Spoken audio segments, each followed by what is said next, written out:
This is Nationwide 90 FM, owned and operated by Nationwide News Network.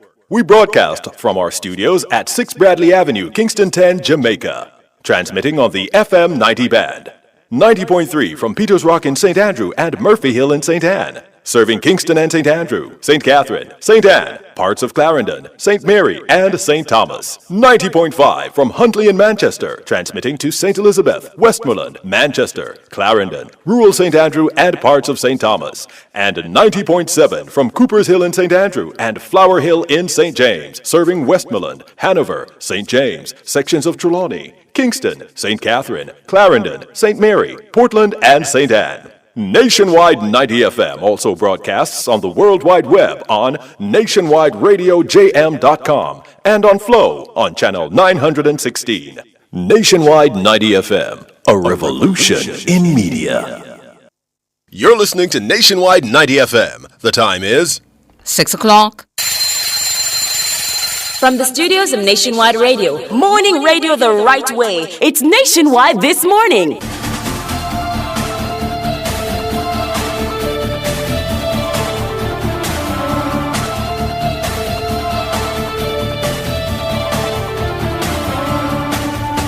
A very good morning to you. I'm Tona Thomas. Coming up in the news at 6 for this morning, Tuesday, March 18, 2025. Opposition leader Mark Golding set to make his contribution to the budget debate later on Tuesday. Political commentator urges Golding to build on the momentum of presentation by opposition spokesman on finance Julian Robinson. Former ambassador to the U.S., Audrey Marks, says Jamaica must remain pragmatic to survive current geopolitical realities. In regional news, a new TNT finance minister promises not to introduce austerity measures. In international news, more than 400 Palestinians killed in surprise Israeli airstrikes across Gaza. In sports, Reggae Boys coach confident team will beat St. Vincent and the Grenadines in a CONCACAF Gold Cup, a two-leg tie. And in business, OECD says Donald Trump's trade tariffs will hit world growth and raise inflation. The details after the break.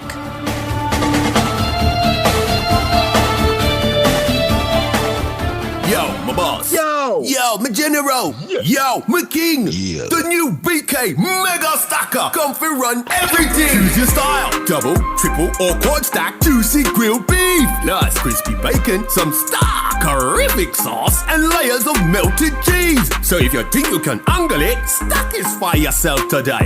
Order the BK Mega Stacker and have it your way. The new BK Mega Stacker. Built for satisfaction. Limited time. Only at Burger King. Catch the first news of the day. A comprehensive package of local, international, sports, and business news. The news at 6 on Nationwide 90 FM. Now to the details. Opposition leader Mark Golding will make his contribution to the budget debate later on Tuesday in the House of Representatives.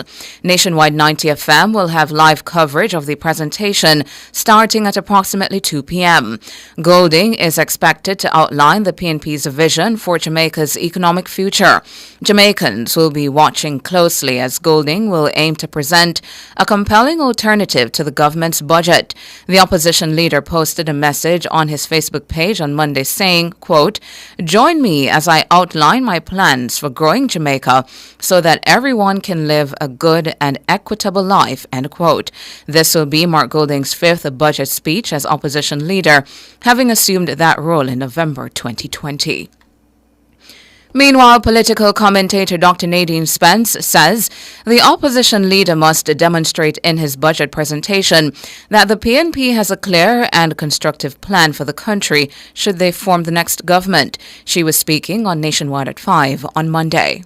He's losing popularity. I think people find him contentious and his style of politics. I don't think Jamaicans are appreciative of the combative, confrontational, quarrelsome politician anymore. So I think because he's losing popularity and because he comes across as being so combative and quarrelsome, people find it hard to listen to him. I think the other thing is people expect that he's going to come with a quarrel. He's going to come with offensive politics. He's going to try and anger the PM and anger the government. And so I would love for him to calm down and present a studied presentation. You know, how do they fund the plans that they have put forward and that Julian spoke about? Dr. Spence says Golding must seek to dispel the notion that he's not the man for the job. He will have to demonstrate what it is to look prime ministerial, to speak in a prime ministerial manner, and to command the respect of the nation, not just the people on his side, his core followers, but the people who are skeptical and who perhaps started off feeling that perhaps he could make a difference, but have since come to recognize that he brings with him a certain kind of politics Jamaicans of a certain age and are skeptical about and are afraid of, and have taught their children to be skeptical about and be afraid of. Dr. Nadine Spence, political commentator, and a lecturer in economics at the Wimona, Dr. Samuel Brathwaite, says Mark Golding must build on the momentum of last Thursday's budget presentation by the opposition spokesman on finance, Julian Robinson.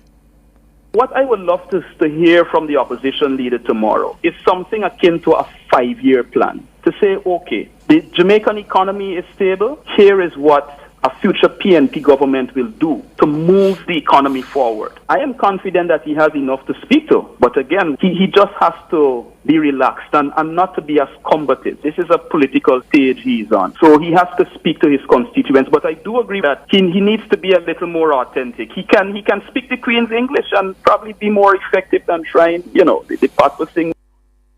Dr. Brathwaite says the time has come for the PNP to show Jamaicans how it intends to improve their lives.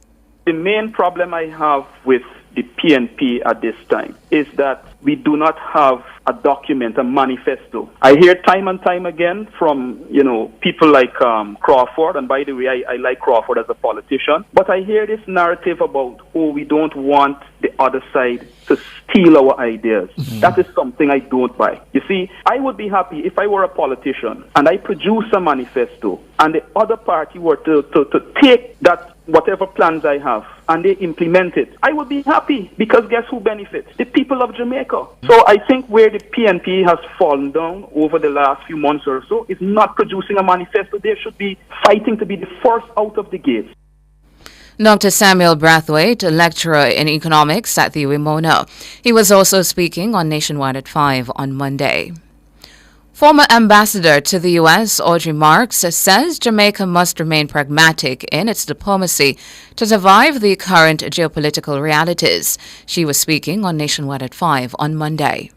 We are actively engaging with the administration. We are showing the importance of the relationship with Jamaica. And we are doing it just beyond talking about, allies and all of those things. We are communicating in a way that appeals to America's own self-interest. Jamaica is very strategically located. Jamaica is a part of the third border. We can do some things that align to their America First agenda. And so I believe with a more transactional government, you just have to make yourself be more attractive, or where they can be seen as win-win initiatives that don't betray any of your core principles, but will augur well for positioning yourself to be seen as a valuable ally. The Trump administration has threatened to impose visa restrictions on countries that utilize Cuba's labor export program, which it accused of exploitation. It's a program from which Jamaica has benefited through numerous Cuban medical missions. However, Ambassador Marks is seeking to assure Jamaicans that the Holness administration is approaching the issue in the best interest of the country while remaining true to the nation's principles. And so I believe with a more transactional government, you just have to make yourself be more attractive, or where they can be seen as win-win initiatives that don't betray any of your core principles, but will augur well for positioning yourself to be seen as a valuable ally.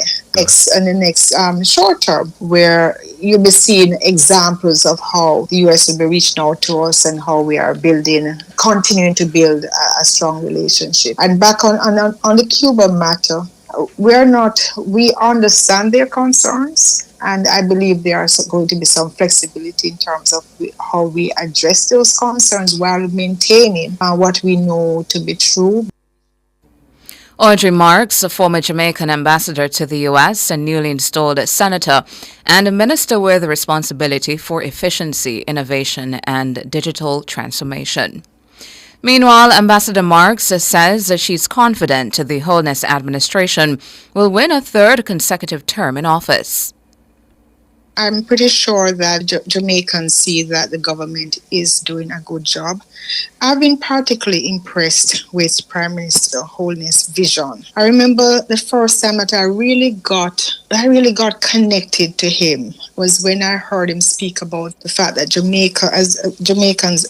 as Jamaicans, we have made significant strides in terms of our political maturity, our social maturity, and now we need to get to financial independence. And that struck a chord in me, and sometimes we take it for granted. Many of our, especially younger people, have forgotten the days of really bad tribal political violence when we approach an election with fear because so many people will be killed.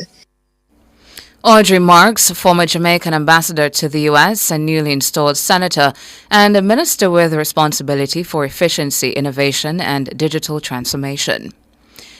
Anti-corruption watchdog National Integrity Action NIA is voicing concerns over allegations of vote buying in a GLP internal selection exercise in South Manchester. Businessman Ian Ives defeated Member of Parliament Robert Chin to become the party's prospective parliamentary candidate for the constituency. However, a JLP councillor in the constituency was heard in a leaked recording suggesting that she was setting aside $5,000 in exchange for the person she was conversing with to support Ives in the selection contest. Mahir Stewart tells us more. Ian Ives won 54% of votes among party workers. Robert Chin won 35% of votes cast. Leading up to the selection exercise, JLP councillor for the Grovetown division in the constituency, Iceval Cherry Brown, was heard in a leaked recording urging Labourites to support Ives. She was heard in the recording suggesting that she was setting aside $5,000 in exchange. You get me? Next week, we're going to put on a $5,000 for you. We're going to have a runoff. And you have to vote for who me tell you because we need an MP to work with. Chin is not working. Came with us. So one to Adrian. He does not have the amount of support to win. He cannot win the runoff. So if you go vote for him, you waste your time. Mr. Ian from Seer, he has a whole of chorus workers that go vote for him. He has a whole of Alligator Farm division because he's from Alligator Farm. He has 3/4 of Newport. Section 91A of the Representation of the People Act, ROPA, says a person shall be guilty of bribery if they directly or indirectly gives, lends, or agrees to give or lend, or offers to procure money or valuable consideration to any voter or to any person on behalf of any voter. However, ROPA does not govern internal party selection exercises. Ms. Brown was contacted on Wednesday of last week to respond to the leaked voice note. She declined to answer. She was again contacted today at 2 p.m. Ms. Brown told our news center she was busy and instructed us to call back in 20 minutes. Nationwide News returned the call at 2:26 p.m. with no answer. Ms. Brown was again called 4 times between 2:40 p.m. and 4:30 p.m. with no answer. Calls were also placed to JLP General Secretary Dr. Horace Chang to respond to the recording. Those calls were unsuccessful. Meanwhile, Director of National Integrity Action, Daniel Archer, says this is one example of vote buying and selling occurring in internal party selections and municipal and general elections. She says this practice is undeniably wrong, yet it persists due to a combination of deteriorating values, unethical behavior, and widespread poverty, leaving significant portions of the population vulnerable. Ms. Archer says to combat this, a nationwide campaign is essential. The NIA director is calling for improving living standards and income for the majority, alongside strict enforcement of laws against vote buying and selling as crucial remedies to reduce such unethical practices. She says such a campaign would be spearheaded by the political ombudsman, which is now the purview of the ECJ. Mahiri Stewart for Nationwide News. The Electoral Commission of Jamaica ECJ says the deadline for eligible persons to register for the next publication of the National Voters List is Monday, March 31. This is the same day that the next voters list will be published. The ECJ, in a press release on Monday, says only registered voters will be allowed to cast their vote on Election Day. Persons aged 18 years and older who are Jamaican citizens or Commonwealth citizens residing in Jamaica for at least 12 consecutive months are eligible to apply. Prospective voters are advised to apply in person at any electoral office of Jamaica EOJ Constituency Office island-wide. The ECJ is also advising persons who are already on the voters list not to reapply but to request a renewal if their voter ID card has expired. Additionally, voter ID cards for some categories of electors were automatically renewed and are awaiting collection at their EOJ constituency offices. The ECJ says the voters list is published twice per year, on May 31 and November 30. It is also highlighting that voter identification cards for those added to the May 2025 list will be distributed in June. Individuals seeking more information on voter registration and electoral procedures may visit the ECJ website or contact the nearest EOJ office. And that's it for the local segment of the news. Up next, regional and international.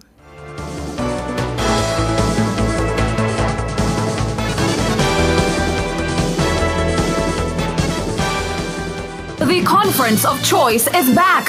Join us April 29 to 30 at the Jamaica Pegasus Hotel Kingston and online for the world's only Middle Managers Leadership Conference. Hear from 30 business leaders across 4 continents. Expand your network, gain strategies, and elevate your leadership. Learn, connect, and grow with experts. Limited on-site spaces available. Register now at makeyourmarkgroup.com or call 876-978-60022. MMC 2025, a legacy of transformation and execution. For generations, Jamaican families have trusted Imperial Optical to keep their vision clear and their style sharp. From their first eye exam to the latest in fashion frames, we've been there for every milestone, every moment, and every memory. Whether it's your child's first day at school or your grandparents' golden years, our care spans every age, every stage. Visit Imperial Optical today. Generations of care, generations of trust.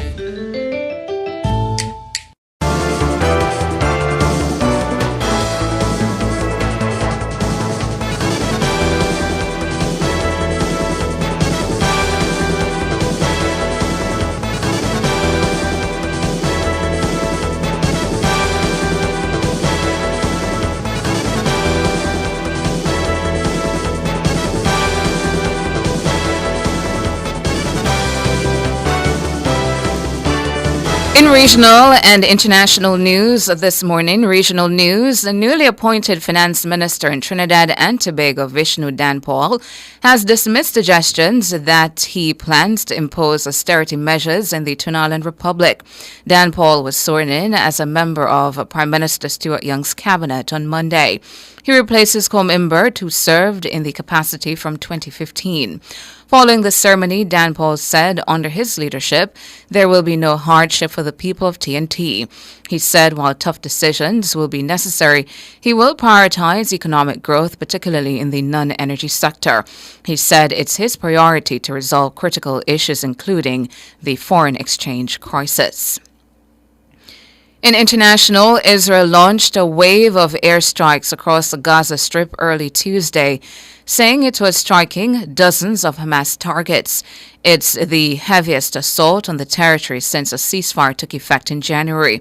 Hospitals reported that 400 people were killed, including women and children. The surprise attack shattered a period of relative calm during the Muslim holy month of Ramadan and raised the prospect of a full return to fighting in a 17-month war that has killed tens of thousands and caused widespread destruction across Gaza. Israel's Prime Minister Benjamin Netanyahu said he had told the military to take strong action against Hamas in response to the group's refusal to release remaining hostages. And that's it for regional and international. Up next, sports.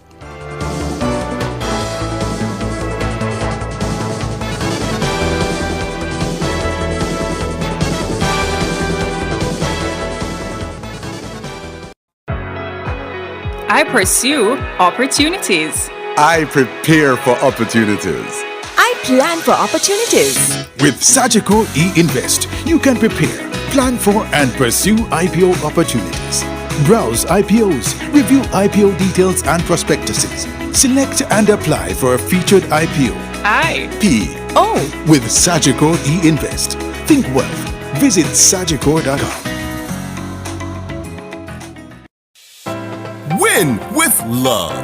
Use your JMMB Money Transfer Prepaid Visa Card from October 1, 2024 to June 30, 2025 for a chance to win your share of a $2.1 million grand prize, plus a $100,000 university cash grant and cash back from paying tolls and shopping with your card. Receive money 24/7 in minute with Visa Direct via MoneyGram, Zoom, Remitly, or directly through RIA and Zoom. Visit jm.jmmb.com/money-transfer for full details on how to enter and win with love. Authorized under Section 58.3 of the Betting, Gaming and Lotteries Act. Conditions apply.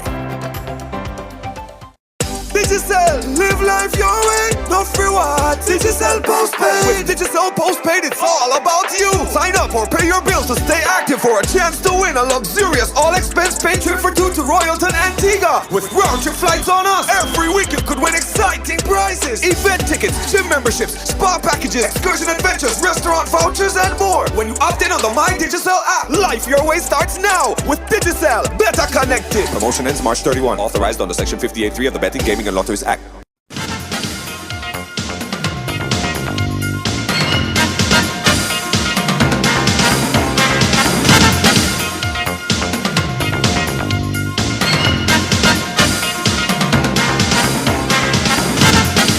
Time now for your morning sports. Former champions Arnott Gardens twice took the lead but ended up sharing points in a tall draw with Montego Bay United in their rare nephew Jamaica Premier League encounter in Montego Bay on Monday night. Captain Fabian Reid scored his 100th career goal to give Arnott the lead on 12 minutes. Leonard Rankin equalized for Mobay United in the 42nd minute. 5 minutes later, and Arnott were back in the lead through Shea Smith before the Brazilian Lucas Lima fired in on 62 minutes for a share of the spoils. Arnott remained second in the standings on 62 points, 6 adrift leaders Mount Pleasant Academy, while Mobay remained third, a point behind Arnott. Coach of Jamaica's senior reggae boys, Steve McLaren, is confident of victory against St. Vincent and the Grenadines in the preliminary round of the CONCACAF Gold Cup two-leg tie, despite selecting 9 local-based players for the matches.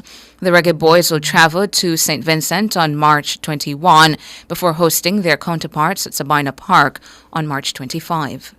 Working with them has given me confidence in which I can put them in the squad and know that they will do the job. So that's good. For the camp and the squad, I think we've enough experience in there from, Andre Blake, Pinnock, we have Latty, we have Amari Bell, Isaac Hayden, Palmer, Bobby Reid, welcome him back, Leon Bailey, Damari Gray, Shamar, all experienced players. And we expect them to step up and see us through and get us into the Gold Cup. Steve McLaren. The Fantastic Warriors, last year's runner-up in the KPMG Squash League, are upbeat about their chances this year. After winning their matches comprehensively in the first 2 rounds, they're gearing up to get their first hold of the coveted trophy, but will have to clear a couple of hurdles to stay on course for the big prize. Their captain is Stuart Maxwell. Once you're in a competition, that is the goal. So I would say yes, I believe we have a chance. Fitness is coming. All our guys are working hard, preparing both individually and when we have time, we hit together and we do our own fitness training. The team consists of myself and Stephen Deere, Nabil Jawad, and Yasser Anwar. We're all players of varying experience.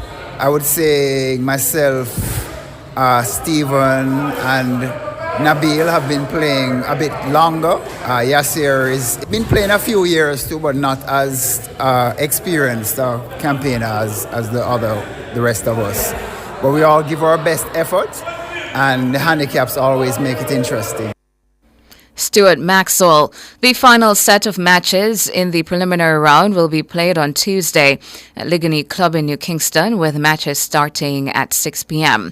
The KPMG team will be on court to face the Campionites. Both teams will be looking for their first win of a match outright in the league. The Campionites team are also first-time entrants in the league. And that's it for your morning sports.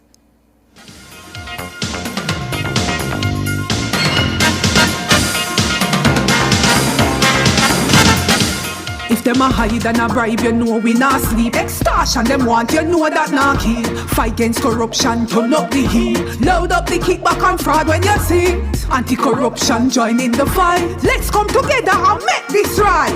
When you see wrong, you feel open your mouth. Now there's a new avenue for speak out. We need a reduction. Make we fight against corruption. The Integrity Commission is working towards Jamaica, where there's integrity, accountability, and transparency in public service, where acts of corruption by persons in public office will be investigated and dealt with transparency and accountability. Stand with us in the fight against corruption. Call the Integrity Commission Anti-Corruption Hotline 876-926-0001. Make we fight against corruption.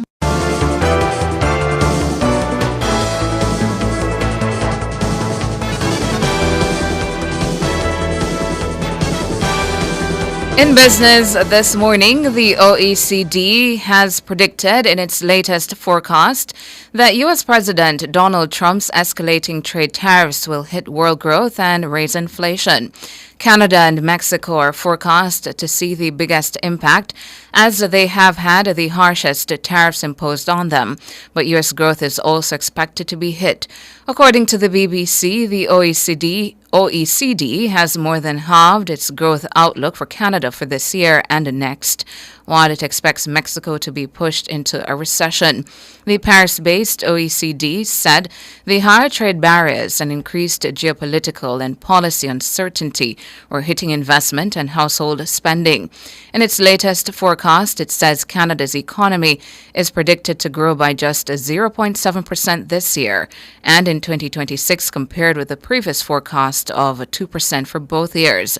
Mexico is now forecast to contract by 1.3% this year and shrink a further 0.6% next year, instead of growing by 1.2% and 1.6% as previously expected. Growth in the U.S. has also been downgraded, with growth of 2.2% expected this year and 1.6% in 2026, down from previous forecasts of 2.4% and 2.1%. Despite the U.S. imposing tariffs on China, the OECD has increased its growth forecast for the country slightly to 4.8%. Back locally, Scotia Investments Jamaica Limited has announced strong returns across its suite of unit trust funds for 2024, reinforcing its commitment to providing investors with options suited to various risk appetites and financial goals. In a statement on Monday, it disclosed that the funds delivered a commendable performance bolstered by proactive investment strategy and expert fund management.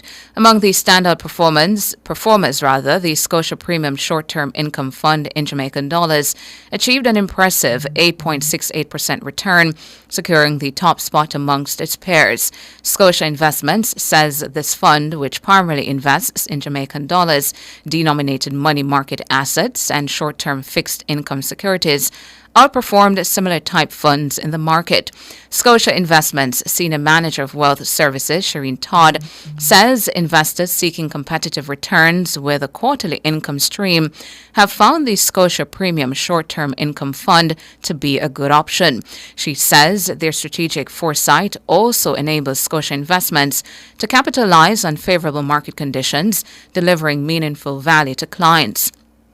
Meanwhile, Scotia Investment says its Premium Growth Fund also demonstrated exceptional results, delivering a 9.64% return and ranking among the top 3 out of 9 equity-based funds in its peer group. The fund outperformed the JSE Main Market Index by 6.54%. And in foreign exchange trading now, the Jamaican dollar has lost 12 cents and will open trading today, selling for an average $157.42 against the benchmark US dollar. The Jamaican dollar has gained 5 cents and will open trading today, selling for an average $110.03 against the Canadian. And finally, the Jamaican has gained $5.47 and will open trading this morning, selling for an average $201.02 against the British pound. That's it for business this morning.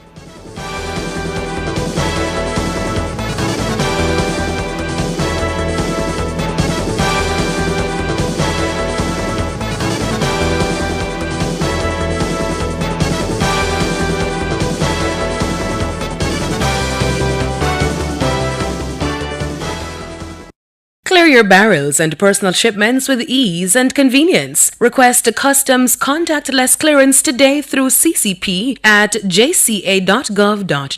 The time by the Jamaica Customs Agency is 6:30. Pedestrians, stay alert. Keep your head up and stay off the phone while crossing the road. Don't be a distracted walker. Every step matters. Look out before you step out. A message from the Ministry of Science, Energy, Telecommunications and Transport.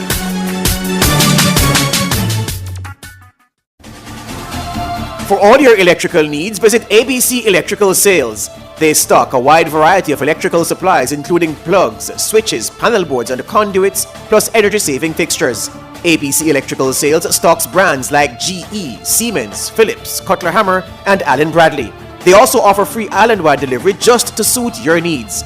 Visit them at Shop 8, Hagley Park Plaza, Kingston 10, or call 876-754-3714-5 or 876-754-3825-8. ABC Electrical Sales, for a better choice in the electrical business.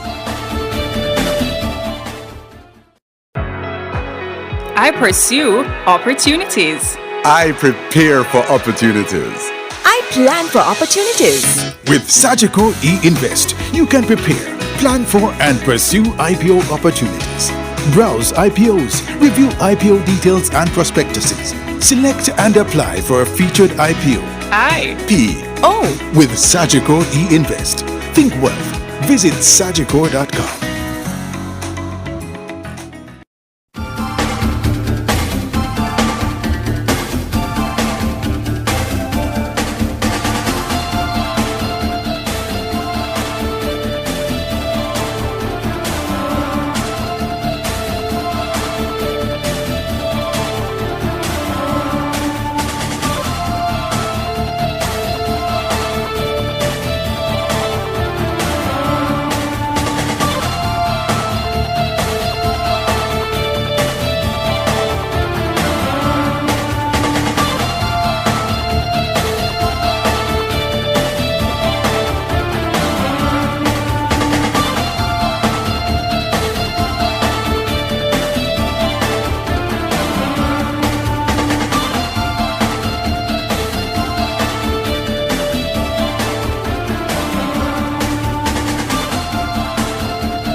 Some dreams live on in time forever.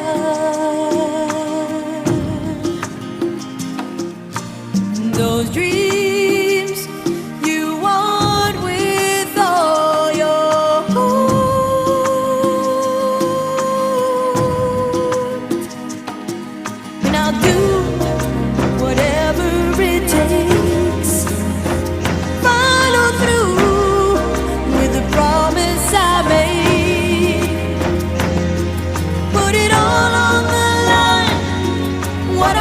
for at last would be mine. If I could reach higher, just for one moment touch the sky. From that one moment in my life, I'm gonna be stronger. Know that I've tried my very best and put my spirit to the test. If I could reach,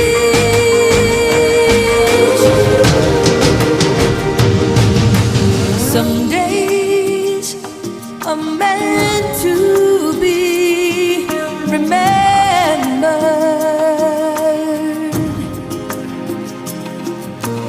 Those days we rise above the stars.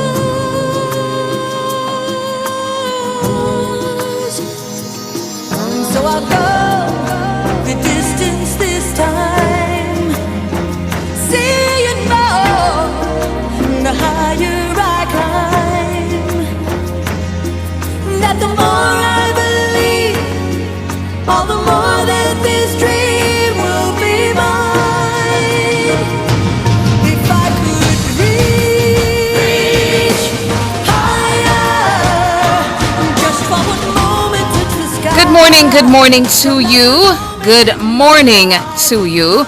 You're tuned in to Nationwide this morning, NTM. Thank you so much for coming on over and joining us in the space. Hello to you, Tamara Bryan, in our YouTube chat, who is saying this was a graduation song. It brings back memories. Indeed. This is a classic used for graduations, indeed. So good morning to all our YouTubers, our peeps out there in Radio Land. Good morning to you. Hello to you.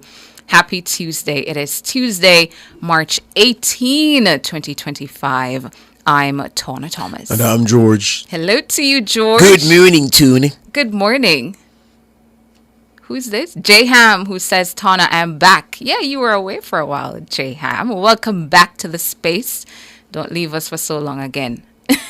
Manchester United badge? Yeah, man. Welcome, J Ham. Here you know. Yeah, man. So, George, on my mind this morning, some might say Mark Golding's last big pitch. So, it is Tuesday, March 18, 2025.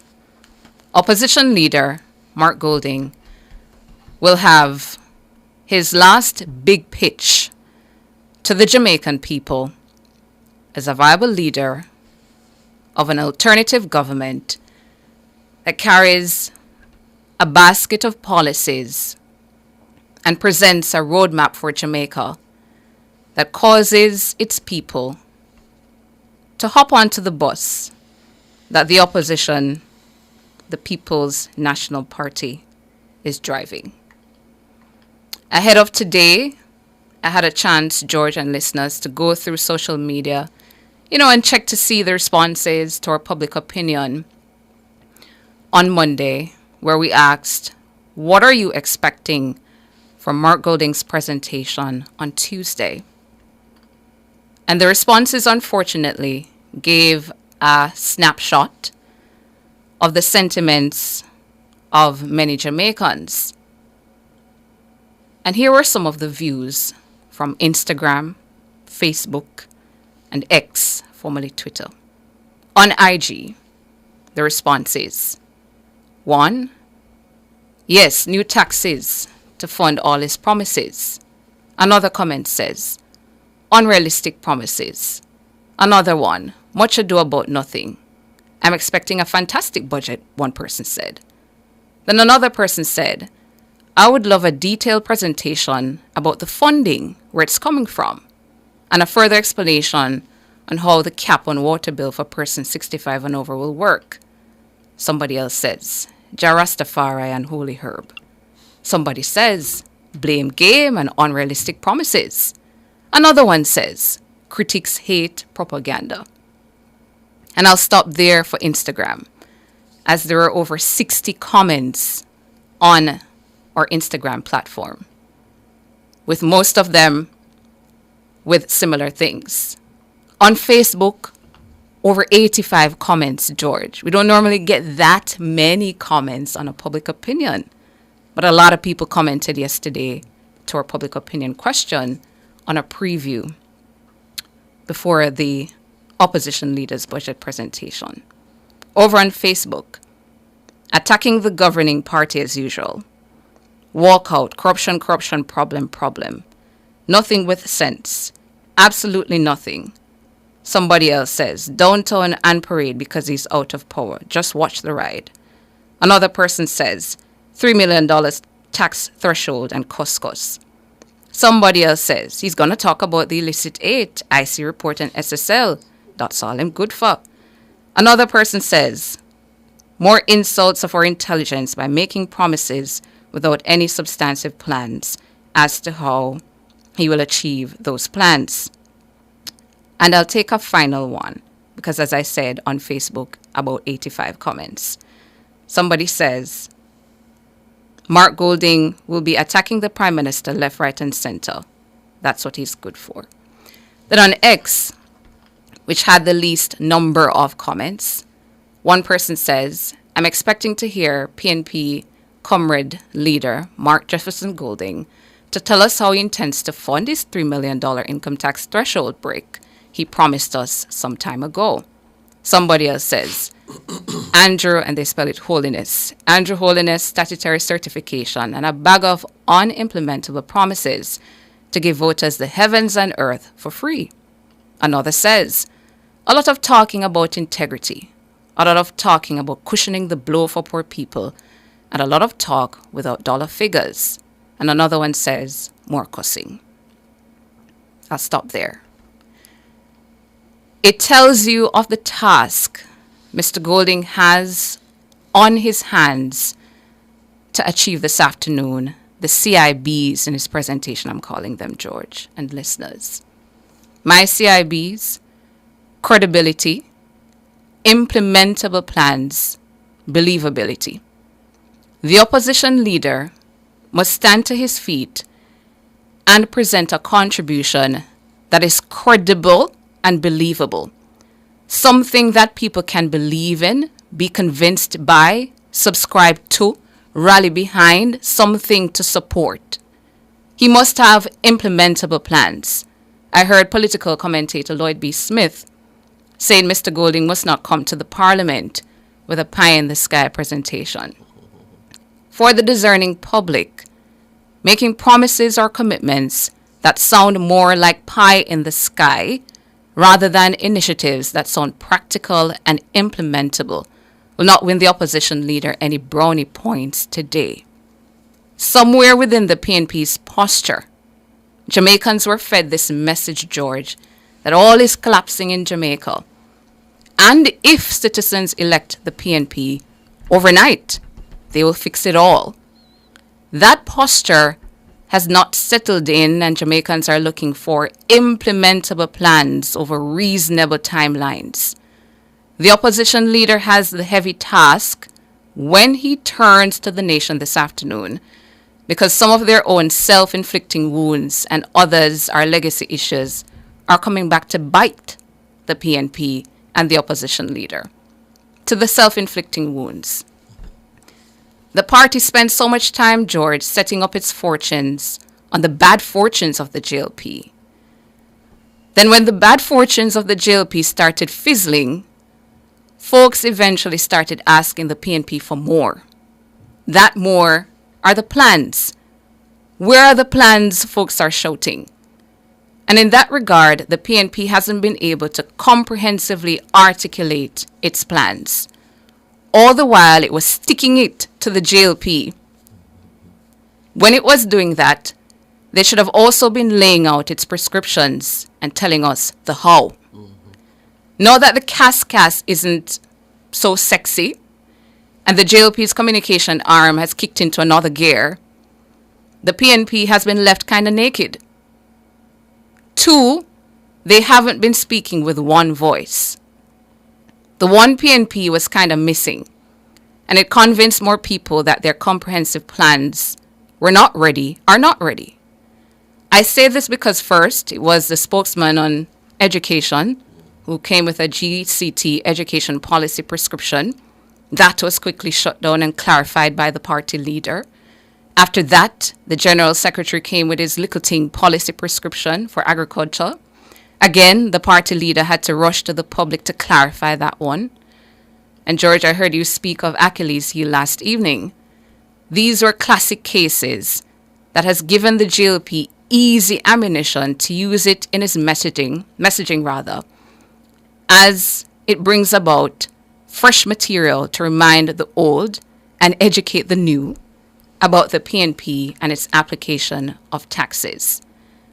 To the legacy issues, another Achilles heel tying into this matter of taxes was the emergence the other day of the former Prime Minister P.J. Patterson.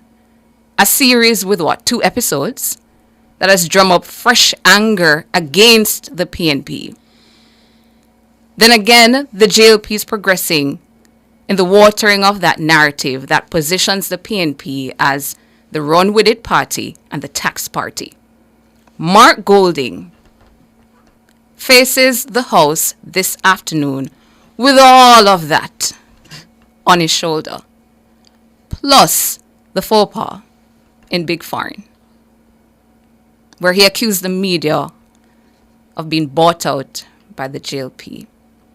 A statement which he has neither apologized for or provided any evidence to support what I consider to be such an unfortunate allegation. On top of that, folks, as you can see throughout the comments to our public opinion, are still calling for the opposition leader to outline his 3 million income tax threshold funding plan. We were told that for the 2024 budget he would, and that has not been forthcoming. Should we expect that today, or has that been abandoned? In any case, the public wants to hear this afternoon the CIB's plan. Credible, believable, and implementable plans, focused, hopefully, on a strong economic and social agenda for Jamaica. On the economic front, a PNP administration's agenda for economic stability, economic growth, productivity, and how it will address the issue of higher paying jobs as it often laments. I look forward to hearing the opposition leader articulate plans for housing, education, rural transportation, and the JUTC, healthcare, saying more on energy, water infrastructure, national security, roads and works, and agriculture. All areas that the PNP have stressed on the political platform as areas where the government needs to do more. Mr. Golding has the opportunity this afternoon to lay out how better an administration he leads would address these pressure points. Only credible, believable, and implementable plans will hit the mark this afternoon. And if Mr. Golding wants to quieten the GLP a little more, George and listeners, and reinforce his dedication to his country, Jamaica, just end his presentation by lifting his British renunciation certificate. A mic drop moment. The peeps are saying you're giving defeatist energy, Mr. Golding. Redemption lies with you this afternoon. TikTok.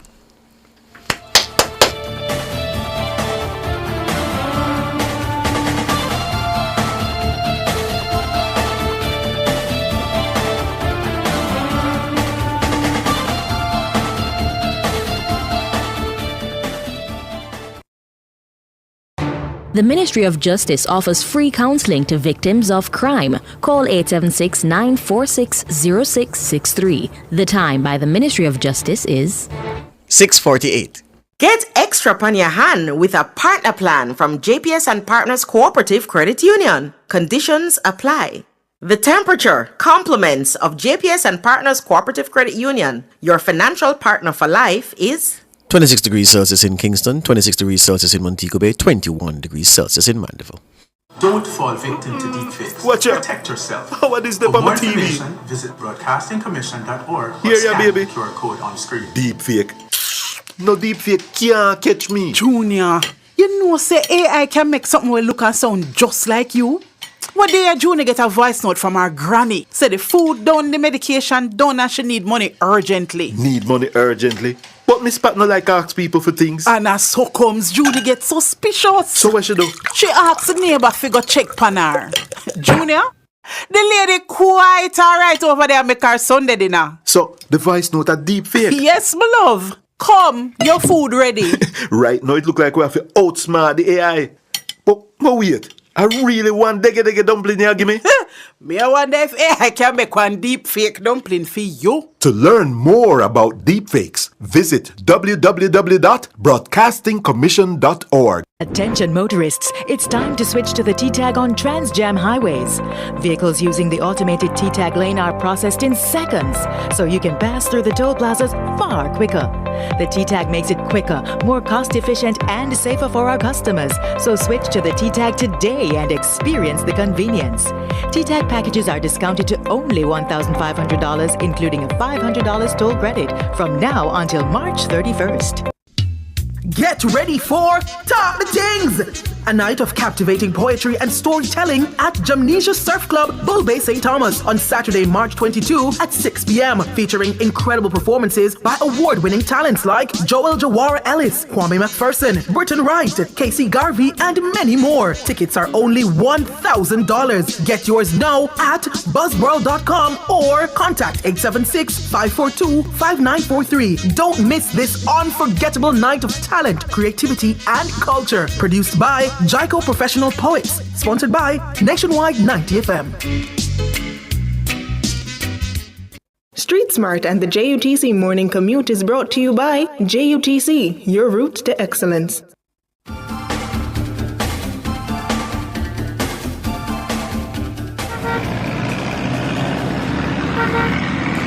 Time now for Street Smarts 1 with Ludlow McLean. Good morning, Ludlow. Good morning. Good morning, George. Good morning, Tona. Hey to you, Ludlow. Hey, okay. Lift the spirit, man. This time of the morning, it's, guess what? To the mountains, it's really cloudy at this time. So you're looking at some gray clouds. To the ocean, it's looking bright, but it's not quite sunny yet. A lot of, in addition to cumulus clouds, there are a lot of cirrus clouds and nimbus clouds. So there you go, gives you a picture of what's happening. I suspect it'll get brighter as the morning progresses.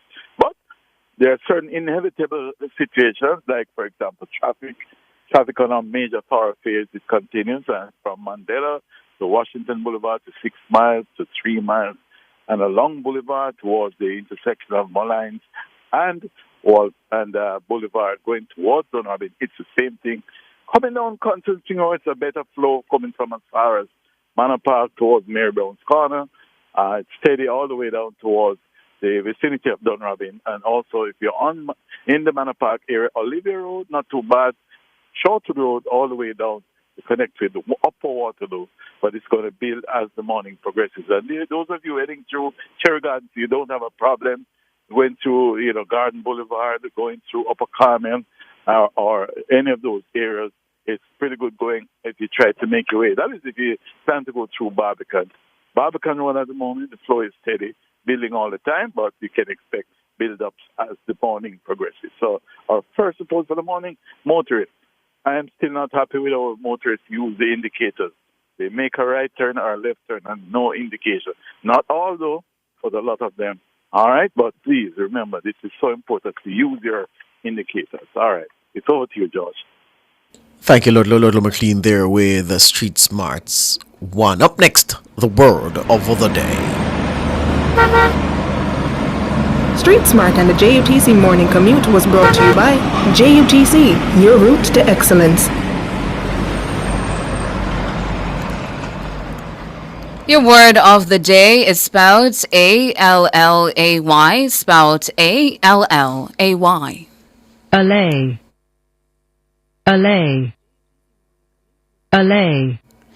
Allay is your word of the day. It's a verb and it means to alleviate or mitigate. To alleviate or mitigate, allay.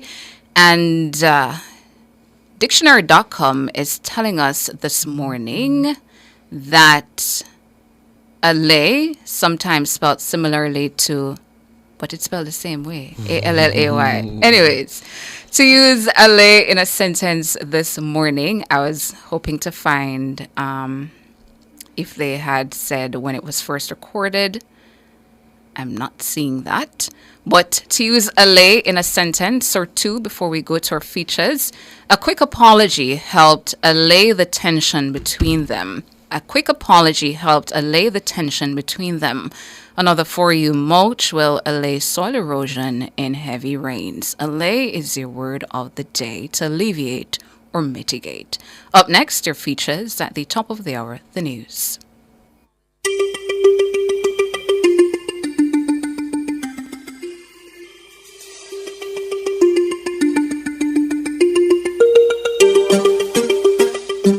Ginger is a plant that originated in Southeast Asia. While ginger adds a lot of flavor to food, it's also been used as an alternative form of medicine throughout history.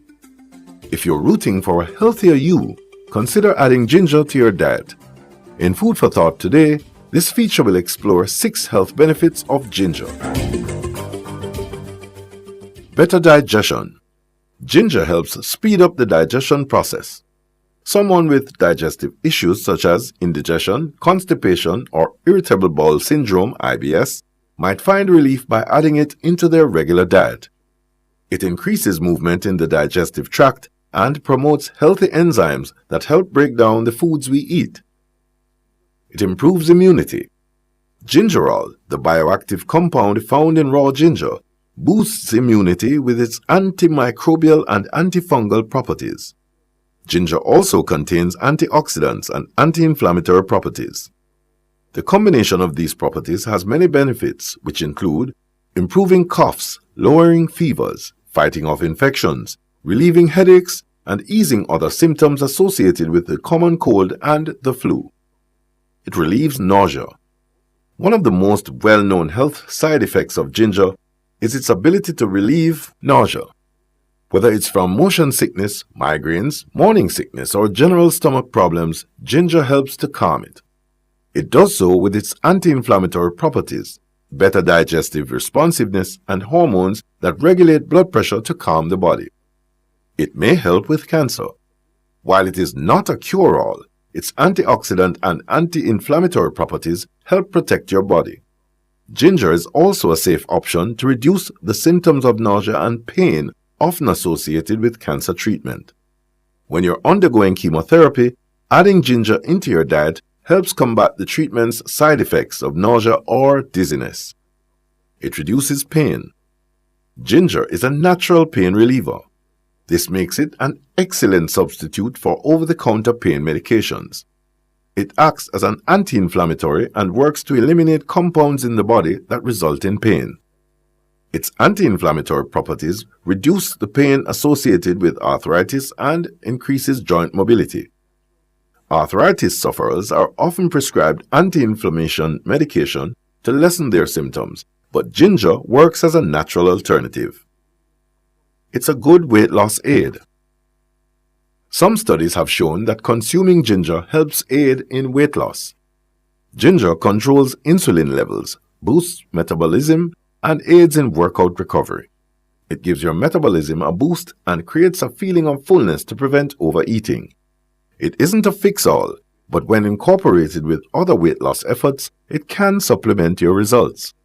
Ginger is a safe home remedy that is unlikely to cause serious side effects, and adding ginger to your diet is a simple way to improve your health. Good health is above wealth. That's it for Food for Thought. Until next time.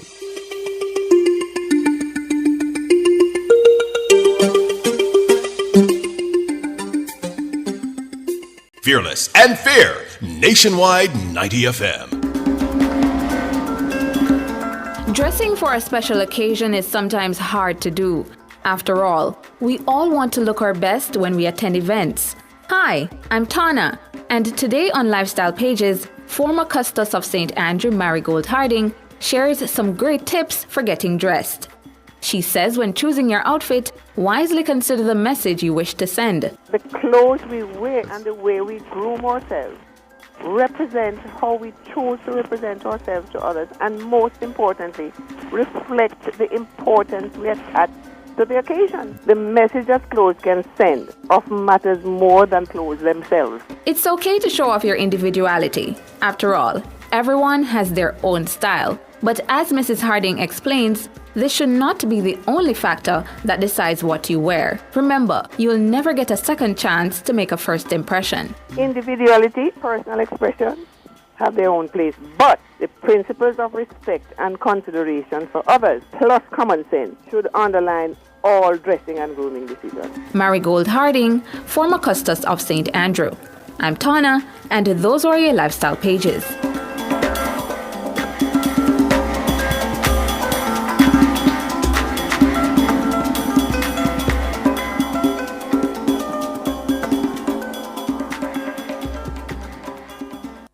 Nationwide 90 FM, continuing the tradition of fair, fearless, and factual reporting. Jamaica, let's make road safety a priority. Slow down, stay focused. Remember, every life matters. The time brought to you by the JIS is... News time, 7 o'clock. If you need to build it, plumb it, weld it, pave it, or power it, National Supply has it. Get the best brands for the job at Jamaica's Industrial Hardware Superstore, Kingston or Bay. The temperature by National Supply is 26 degrees Celsius in Kingston, 26 degrees Celsius in Montego Bay, 21 degrees Celsius in Mandeville. The most credible news in the morning. The news at 7 on Nationwide 90 FM. Coming up in the news at 7 this morning, Tuesday, March 18, 2025, Opposition Leader Mark Golding set to make his contribution to the budget debate later on Tuesday. Political commentator urges Golding to build on the momentum from his opposition spokesman on finance, Julian Robinson. Former Ambassador to the United States, Audrey Marks, says transactional diplomacy is key to surviving current geopolitical realities. And in international news, the Israeli government, more than 400 Palestinians killed in surprise Israeli airstrikes across Gaza.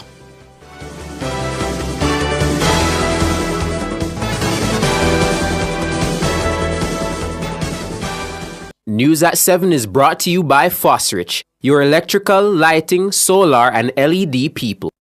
If it's news, it's got to be Nationwide 90 FM. Now to the details. Opposition Leader Mark Golding will make his contribution to the budget debate later on Tuesday in the House of Representatives. Nationwide 90 FM will have live coverage of the presentation starting at approximately 2 p.m. Golding is expected to outline the PNP's vision for Jamaica's economic future. Jamaicans will be watching closely as Golding will aim to present a compelling alternative to the government's budget. The opposition leader posted a message on his Facebook page on Monday saying, quote, "Join me as I outline my plans for growing Jamaica so that everyone can live a good life and equitable life." End quote. This will be Mark Golding's fifth budget speech as opposition leader, having assumed that role in November 2020. Meanwhile, political commentator Dr. Nadine Spence says the opposition leader must demonstrate in his budget speech that the PNP has a clear and constructive plan for the country should it form the next government. She was speaking on Nationwide at 5 on Monday. He's losing popularity. I think people find him contentious, and his style of politics, I don't think Jamaicans are appreciative of the combative, confrontational, quarrelsome politician anymore. So I think because he's losing popularity and because he comes across as being so combative and quarrelsome, people find it hard to listen to him. And so I would love for him to calm down and present a studied presentation. You know, how do they fund the plans that they have put forward and that Julian spoke about? Dr. Spence says Mark Golding must seek to dispel the notion that he's not the man for the job. He will have to demonstrate what it is to look prime ministerial, to speak in a prime ministerial manner, and to command the respect of the nation, not just the people on his side, his core followers, but the people who are skeptical and who perhaps started off feeling that perhaps he could make a difference, but have since come to recognize that he brings with him a certain kind of politics Jamaicans of a certain age and are skeptical about and are afraid of, and have taught their children to be skeptical about and be afraid of. Dr. Nadine Spence, political commentator. And lecturer in economics at the UWI Mona, Dr. Samuel Brathwaite, says Mark Golding must build on the momentum of last Thursday's budget presentation by the opposition spokesman on finance, Julian Robinson. What I would love to hear from the opposition leader tomorrow is something akin to a 5-year plan. To say, okay, the Jamaican economy is stable. Here is what a future PNP government will do to move the economy forward. I am confident that he has enough to speak to. But again, he just has to be relaxed and not to be as combative. This is a political stage he's on. So he has to speak to his constituents. But I do agree that he needs to be a little more authentic. He can speak the Queen's English and probably be more effective than trying, the purposing. Dr. Brathwaite says the time has come for the PNP to show Jamaicans how it intends to improve their lives. The main problem I have with the PNP at this time is that we do not have a document, a manifesto. I hear time and time again from, people like Crawford, and by the way, I like Crawford as a politician, but I hear this narrative about, we don't want the other side to steal our ideas. That is something I don't buy. You see, I would be happy if I were a politician and I produce a manifesto and the other party were to take that, whatever plans I have, and they implement it. I would be happy because guess who benefits? The people of Jamaica. So I think where the PNP has fallen down over the last few months or so is not producing a manifesto. They should be fighting to be the first out of the gates. Dr. Brathwaite, Dr. Samuel Brathwaite, lecturer in economics at the UWI Mona, he was also speaking on Nationwide at 5 on Monday. Former ambassador to the United States, Audrey Marks, says Jamaica must remain pragmatic in its diplomacy to survive current geopolitical realities. She was speaking on Nationwide at 5 on Monday. We are actively engaging with the administration. We are showing the importance of the relationship with Jamaica. And we are doing it just beyond talking about, allies and all of those things. We are communicating in a way that appeals to America's own self-interest. Jamaica is very strategically located. Jamaica is a part of the third border. We can do some things that align to their America First agenda. And so I believe with a more transactional government, you just have to make yourself be more attractive, or where they can be seen as win-win initiatives that don't betray any of your core principles, but will augur well for positioning yourself as a valuable ally. The Trump administration has threatened to impose visa sanctions on countries that utilize Cuba's labor export program, which it has accused of exploitation. It's a program from which Jamaica has benefited through numerous Cuban medical missions. Ambassador Marks is seeking to assure Jamaicans that the Holness administration is approaching the issue in the best interest of the country. And in the short term, you'll be seeing examples of how the U.S. will be reaching out to us and how we are continuing to build a strong relationship. And back on the Cuba matter, we understand their concerns, and I believe there are going to be some flexibility in terms of how we address those concerns while maintaining what we know to be true. Meanwhile, Ambassador Marks says she's confident the Holness administration will win a third consecutive term in office. I'm pretty sure that Jamaicans see that the government is doing a good job. I've been particularly impressed with Prime Minister Holness' vision. I remember the first time that I really got connected to him was when I heard him speak about the fact that As Jamaicans, we have made significant strides in terms of our political maturity, our social maturity, and now we need to get to financial independence. And that struck a chord in me, and sometimes we take it for granted. Many of our, especially younger people, have forgotten the days of really bad tribal political violence when we approach an election with fear because so many people will be killed. Audrey Marks, former Jamaican ambassador to the United States and the newly installed senator and minister with responsibility for efficiency, innovation, and digital transformation. Anti-corruption watchdog National Integrity Action (NIA) is voicing concern over allegations of vote buying in a JLP internal selection exercise in South Manchester. Businessman Ian Ives defeated the Member of Parliament Robert Chin to become the party's prospective parliamentary candidate in the constituency. However, a JLP councillor in South Manchester was heard in a leaked recording suggesting that she was setting aside $5,000 in exchange for the person she was conversing with to support Ives in the selection contest. Mahiri Stewart tells us more. Ian Ives won 54% of votes among party workers. Robert Chin won 35% of votes cast. Leading up to the selection exercise, JLP councillor for the Grovetown division in the constituency, Iceval Cherry Brown, was heard in a leaked recording urging laborites to support Ives. She was heard in the recording suggesting that she was setting aside $5,000 in exchange. You get me? Next week, we're going to put on a $5,000 for you. We're going to have a runoff. And you have to vote for who me tell you, because we need an MP to work with. Chin is not working. Came with us. So one to Chin Adrian. he does not have the amount of support to win.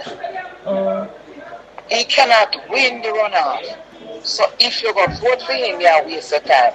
Mr. Ian from Seer, he has a whole of chorus workers that go vote for him. He has a whole of Alligator Pond division because he's from Alligator Pond. He has 3/4 of Newport. Section 91A of the Representation of the People Act, ROPA, says a person shall be guilty of bribery if they directly or indirectly gives, lends, or agrees to give or lend, or offers to procure money or valuable consideration to any voter or to any person on behalf of any voter. However, ROPA does not govern internal party selection exercises. Ms. Brown was contacted on Wednesday of last week to respond to the leaked voice note. She declined to answer. She was again contacted today at 2 p.m.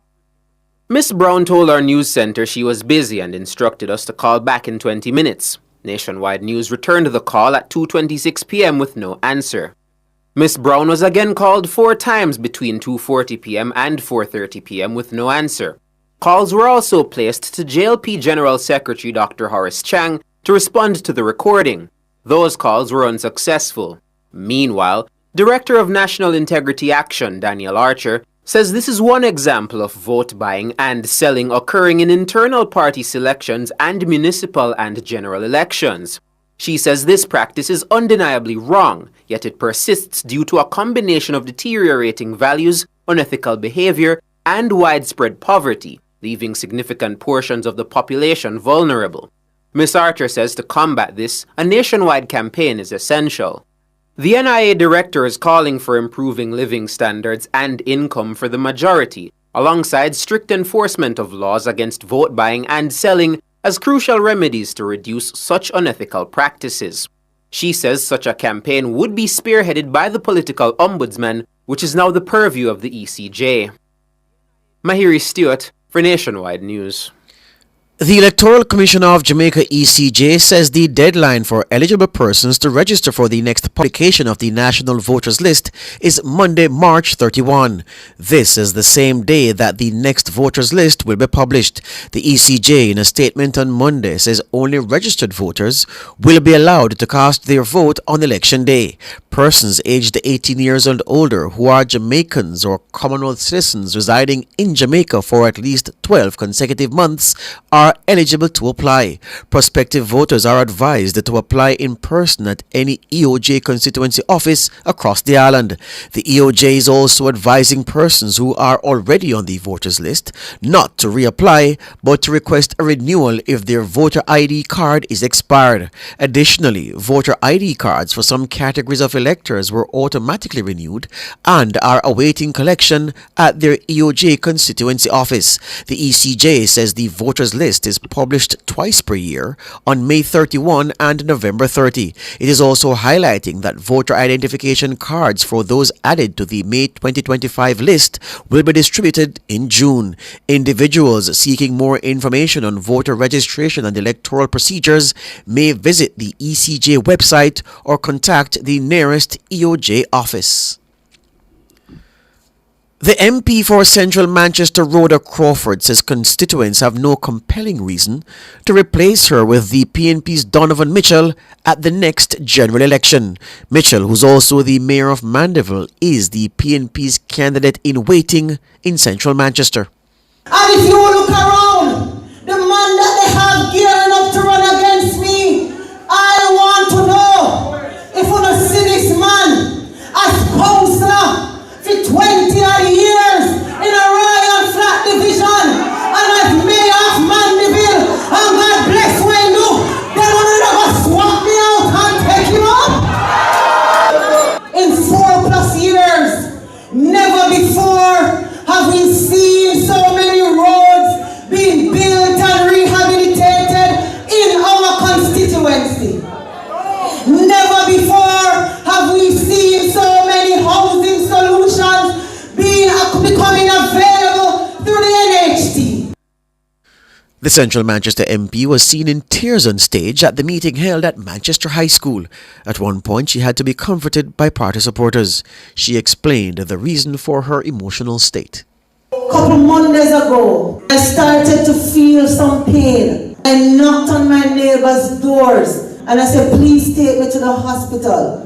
They took me to Andrews Hospital. We don't know what was wrong. Dr. Tufton made some arrangements for them to transfer me to the University Hospital. And when they did the scan, they found that my appendix was badly ruptured. I almost died. And even on my sickbed, I was signing letters. I was looking after my constituents because that is my commitment. And I asked the Lord, I begged him in prayer, if you allow me to live, I am getting back in my constituency and I am going to fight with all my might. Rhoda Crawford, the MP for Central Manchester. A bus driver at the Jamaica Urban Transit Company JUTC, who was arrested in connection with the theft of diesel from the company's Spanish Town depot, has been charged. Charged with 1 count of larceny and 2 counts of simple larceny is 33-year-old Shavoy Brown. Brown was picked up by police personnel from the Counter-Terrorism and Organized Crime Investigation Branch CTOC on Friday morning on Chesterfield Road in Seaview Gardens. The police say he was in the process of stealing about 300 litres of diesel fuel when he was nabbed. When our news centre spoke with the head of CTOC, he said he hadn't yet seen a report on the matter. Transport Minister Darrell Vaz recently disclosed that the value of diesel stolen at the JUTC's Spanish Town depot amounts to more than $26 million per month. He said the authorities continue to use disruptive efforts to minimize the theft. Brown is one of 4 JUTC drivers arrested and charged for larceny of diesel fuel in the past 8 weeks. Overseas news now. Israel launched a wave of airstrikes across the Gaza Strip early on Tuesday, saying it was striking dozens of Hamas targets. It's the heaviest assault on the territory since a ceasefire took effect in January. Hospitals reported more than 400 people killed, including women and children. The surprise attack shattered a period of relative calm during the Muslim holy month of Ramadan and raised the prospect of a full return to fighting in a 17-month war that has killed tens of thousands and caused widespread destruction across Gaza. Israel's Prime Minister Benjamin Netanyahu said he had told the military to take strong action against Hamas in response to the group's refusal to release the remaining hostages. That's the news. News at 7 was brought to you by Fosrich, your electrical, lighting, solar, and LED people. Sign up for the JN Money Card. It's safe, convenient, and free. The time by JN Money is 7:17. Rent or buy your hurricane supplies from Total Tools. Visit 102 Main Street, Ocho Rios or 34 Slipe Road, Kingston 5. The temperature brought to you by Total Tools Jamaica is 26 degrees Celsius in Kingston, 26 degrees Celsius in Montego Bay, 21 degrees Celsius in Mandeville. Attention motorists, it's time to switch to the T-Tag on TransJam highways. Vehicles using the automated T-Tag lane are processed in seconds, so you can pass through the toll plazas far quicker. The T-Tag makes it quicker, more cost-efficient and safer for our customers, so switch to the T-Tag today and experience the convenience. T-Tag packages are discounted to only $1,500, including a $500 toll credit from now until March 31st. The University of the Commonwealth Caribbean Roadshow, the roadmap to your future. Join us for fast and easy registration, informative sessions, one-on-one guidance, and more. Look out for us on March 11, Port Antonio, March 13, May Pen, March 14, Morant Bay, March 18, Mandeville, March 21, Ocho Rios, March 25, Montego Bay, and our last stop, March 28, Halfway Tree. UCC Roadshow, the roadmap to your future. You don't want to miss it. Visit www.ucc.edu.jm for more details. Digicel, live life your way, no free what? Digicel postpaid. With Digicel postpaid, it's all about you. Sign up or pay your bills to stay active for a chance to win a luxurious all-expense paid trip for two to Royalton, Antigua. With round-trip flights on us, every week you could win exciting prizes. Event tickets, gym memberships, spa packages, excursion adventures, restaurant vouchers, and more. When you opt in on the My Digicel app, life your way starts now with Digicel. Better connected. Promotion ends March 31. Authorized under Section 58.3 of the Betting, Gaming and Lotteries Act. Want to reduce your high electricity bills? Then Peak Energy has the solution for you. From grid-tied to hybrid solar inverters with full lithium-ion battery pack. Installation and maintenance packages available. Visit us at Shop 1, 3 Mosquito Valley Road, Red Hill, St. Andrew. Call 876-279-8820 or 944-0668. Or email us at peakenergysolutionsja@gmail.com. Peak Energy for everything solar. Street Smart and the JUTC Morning Commute is brought to you by JUTC, your route to excellence.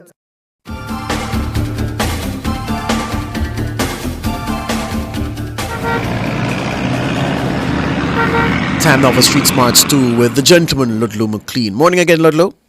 Morning, George, our listeners, our motoring public, our commuters, and our visitors. Good morning. Yes, George, it's now bright and sunny. The much of the clouds, we're seeing clouds now, but mainly white clouds. But the traffic still remains. Remember now, this morning I mentioned about the west heading east, western side, meaning you're on the Mandela, you're on Washington Boulevard, you're on Malines Road, heading to Eastwood Park Road. Those areas have a lot of traffic, and along Red Hills Road, and Red Hills Road still continue to have traffic all the way down to Eastwood Park Road. Some of the vehicles are making it onto Castle Park Road, which is, to connect, I guess they're going to connect with Malines Road, but you remember Malines Road also has traffic heading up towards Eastwood Park Road. But Castle Park Road, it's free. Castle Park Avenue is free. Going through the Castle Park community is not too bad, and also in the vicinity of Eastwood Park Gardens, you can maneuver your way around. Going further down Waltham Park Road, it is also steady. However, as you get to Waltham and Hagley Park Road, that's where you're going to have some build up there. And Hagley Park Road, heading all the way up to Half a Tree is active, all right? But there are gaps along Hagley Park Road. But remember, 3 miles Hagley Park Road, that area has traffic. And further down towards Marcus Garvey Drive, Spanish Town Road was already building, and it has traffic taking it further down towards to the lower section of Waltham Park Road. And Waltham Park Road in that area, it is also a traffic area. Coming up Maxfield Avenue, it's steady until they get closer towards Half a Tree, towards Eastwood Park Road. Half a Tree Road in its entirety busy from as far as Half a Tree Square coming all the way down to Half a Tree Road. Oxford Road in both directions, quite active. And if you're in the Slipe Road area, that's in the Crossroad area, the build-up is being the Slipe Road coming up towards Half a Tree Road and Caledonia Road, respectively. There'll be traffic in many other areas. Intersections are normally busy at this time, and certain areas that we didn't mention, Hero Circle, and all of those areas, East Queen Street, West Queen Street, those areas carry traffic even after the support. So I just want to urge you, as usual, lane properly and have a great day. And remember, when you're driving, try and concentrate on the road. You see people are on their phones, It's not everybody that can ride and whistle, but just be focused, stay focused, and let's see what happens tomorrow morning. We want to minimize all the accidents and incidents. So, as usual, at Street Smart, your safety is all concerned. George, it's over to you. Thank you, Ludlow. Ludlow McLean there with Street Smarts 2. Up next, Front Page. Street Smart and the JUTC Morning Commute was brought to you by JUTC, your route to excellence.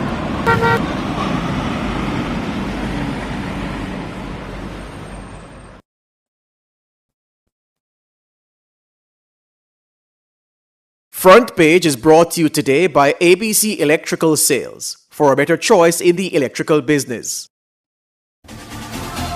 For all your electrical needs, visit ABC Electrical Sales. They stock a wide variety of electrical supplies including plugs, switches, panel boards and conduits, plus energy-saving fixtures.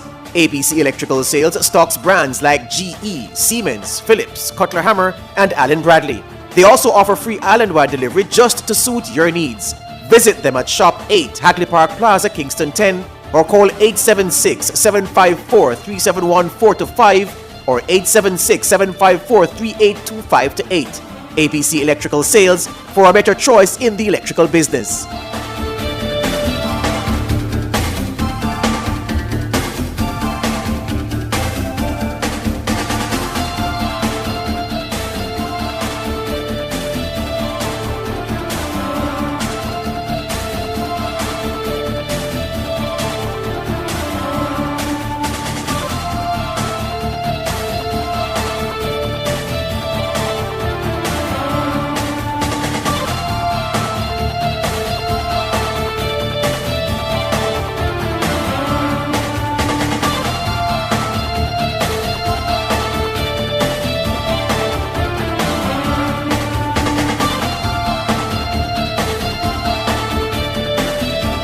Welcome back to Nationwide this morning.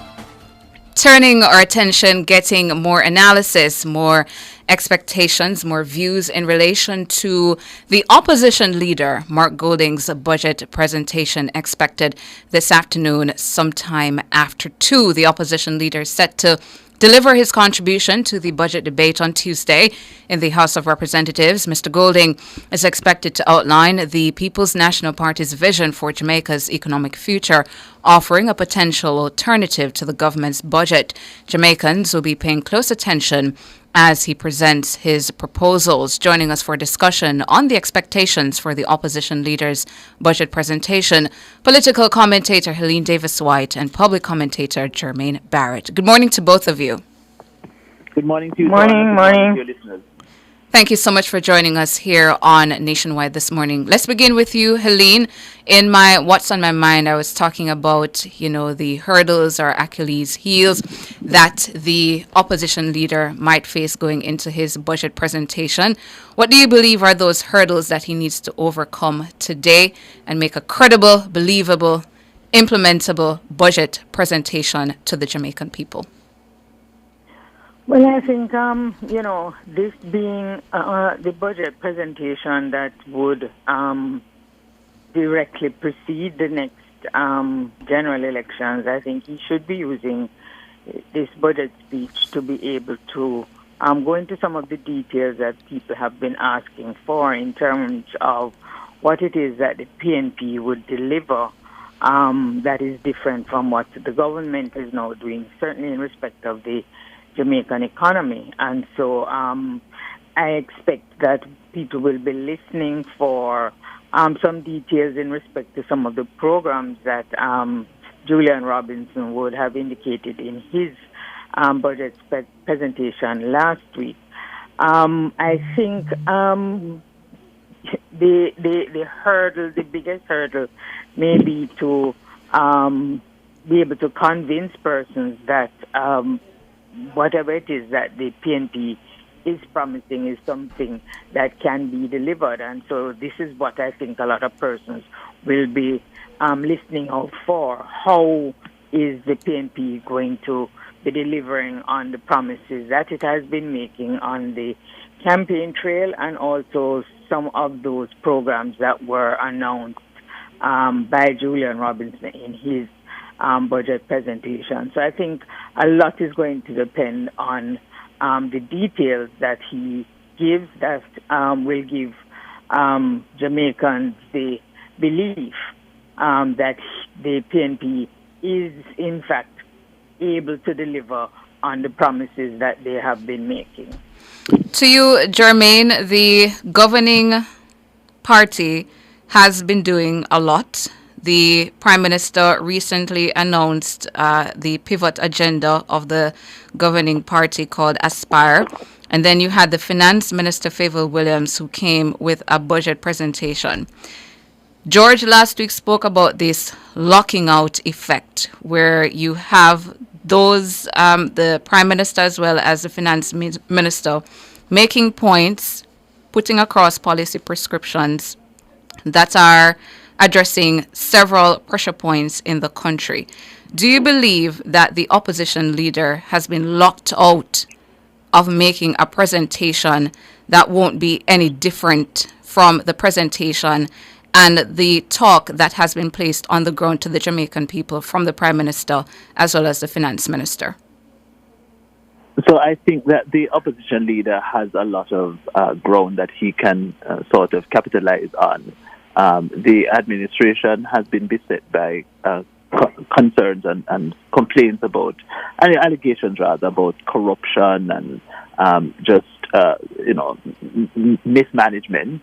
And whatever your take on it is, these are narratives that have been largely promulgated by the People's National Party. I expect that there's going to be quite a significant amount of focus on those kinds of issues. Just recently, for example, you hear that in South Manchester, there are allegations about vote buying and so forth. So it's not just about the PM's IC report, but also just the general sense of skullduggery happening within the administration. That, I think, an opposition party would be remiss not to highlight and trumpet a little bit. But more important and more substantively, he will have to speak about major improvements in the education sector. We've been talking about educational reform for some time now.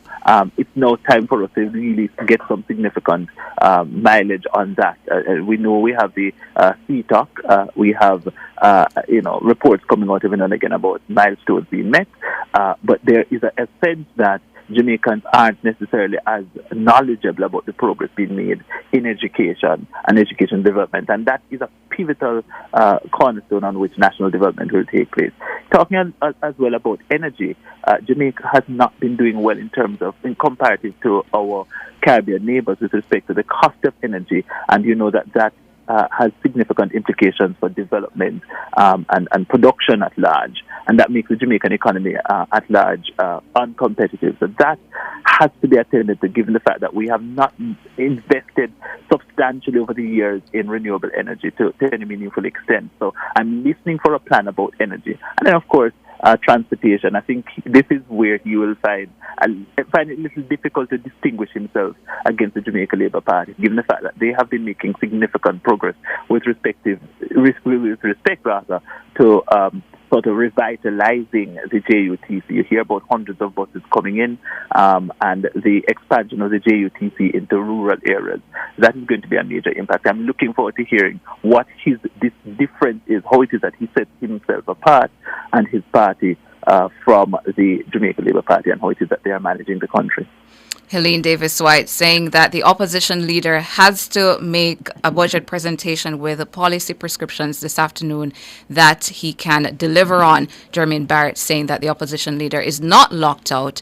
He has several areas that he can speak on and give credible, substantive policy prescriptions this afternoon. We're going to take a break and come back with both of you after.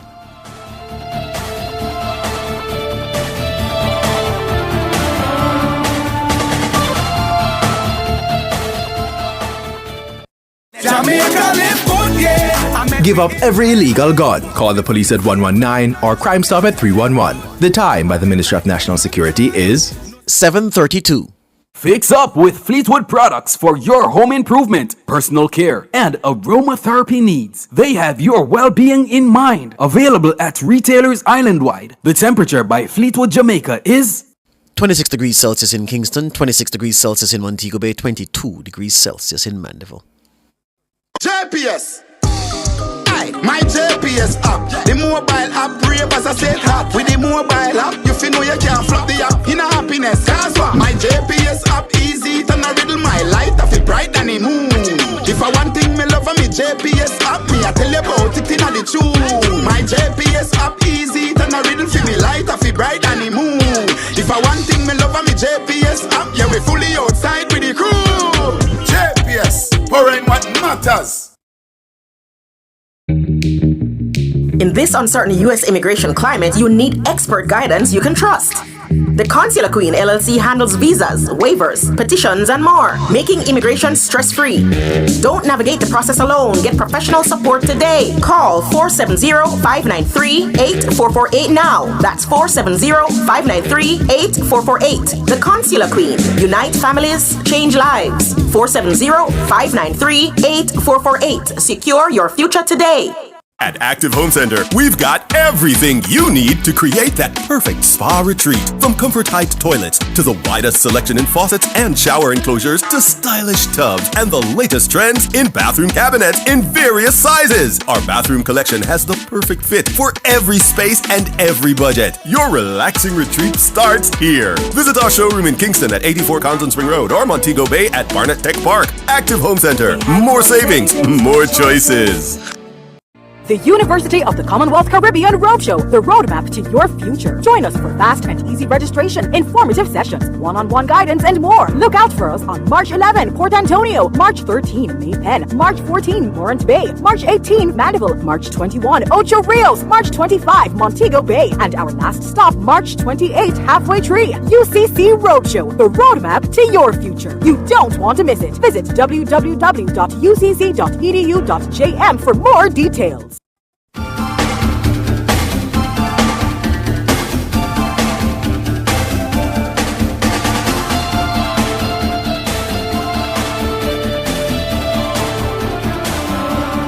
Welcome back. We are looking ahead to Mark Golding's presentation on This Day in Sports. It's a highly anticipated presentation from the opposition leader. His fifth since taking charge of the PNP. November 2020 is when he won that leadership selection, and he is now ready for debate presentation number 5, and the comrades say it is his last as opposition leader because they're confident he will win at the next general election. Helene Davis-White, the outstanding trade unionist, is with us along with Jermaine Barrett.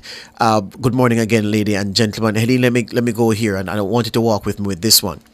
In 2007, the opposition JLP then asked the Jamaican people to vote out the PNP because they said the PNP was a corrupt administration, what with Trafigura looming large in the election conversation. In 2011, December 2011, the opposition PNP asked the country to vote out the JLP administration because they said the party was corrupt, the party was engulfed in scandal, the Dudus Manat affair had really done a number on the Golding administration, causing Golding to resign, and they said that this government wasn't fit for purpose. In 2016, Andrew Holness said, look, this administration that is in office, the PNP administration, it can't manage your affairs well. It can't manage the economy well. It has us mired in debt. We are going nowhere. Debt is, well, we're sunken in debt. So get rid of them and get us to manage the economy, manage crime, and to make your lives more worthwhile. In 2020, the opposition PNP went to the wicket disunited, but they said, look, we can manage the economy better than the JLP administration. Jamaica said no. So what I'm chronicling for you is what the big punch from the opposition party going into an election campaign has been, the question that they've asked Jamaicans to ponder as they encourage them to make the decision in their favor. What is that big thing that Mark Golding must put to the Jamaican people to cause the Jamaican people to think seriously about making that change come election day? Well, I think the economy is still something that, they need to focus on. And I say that because a lot of Jamaicans have have been saying, and it has come out in various polls as well, that the notion of the economy doing well is not something that filters down to them in their daily lives. And so they want to be able to see where this, improved macroeconomic performance can come down to them at the micro level. And I think that is something that, the opposition will have to focus on. I think Julian Robinson started some of it in his presentation, and I think Mr. Golding will have to delve deeper to be able to say to Jamaicans, it is not just about voting out the JLP, but voting for the PNP, because the PNP will deliver for you in terms of what happens in your daily lives. I think that is extremely important, because you see, it is all well and good to speak about, you're doing well in terms of, overseas agencies being able to say that you are meeting various targets and so on. But it is kind of a hollow victory for persons who can't see that experience in their daily lives. I think that is something that they will have to focus on. And I think, as Jermaine indicates, the question of corruption is still something that, they cannot ignore. But my thing is that they need to recognize that it is not the thing that is going to get them over the hump, because, as you just chronicled a while ago, both political parties, certainly while in opposition, have focused on corruption. And so many persons have come away with a view that is really a case of no better herring, no better barrel when it comes to corruption.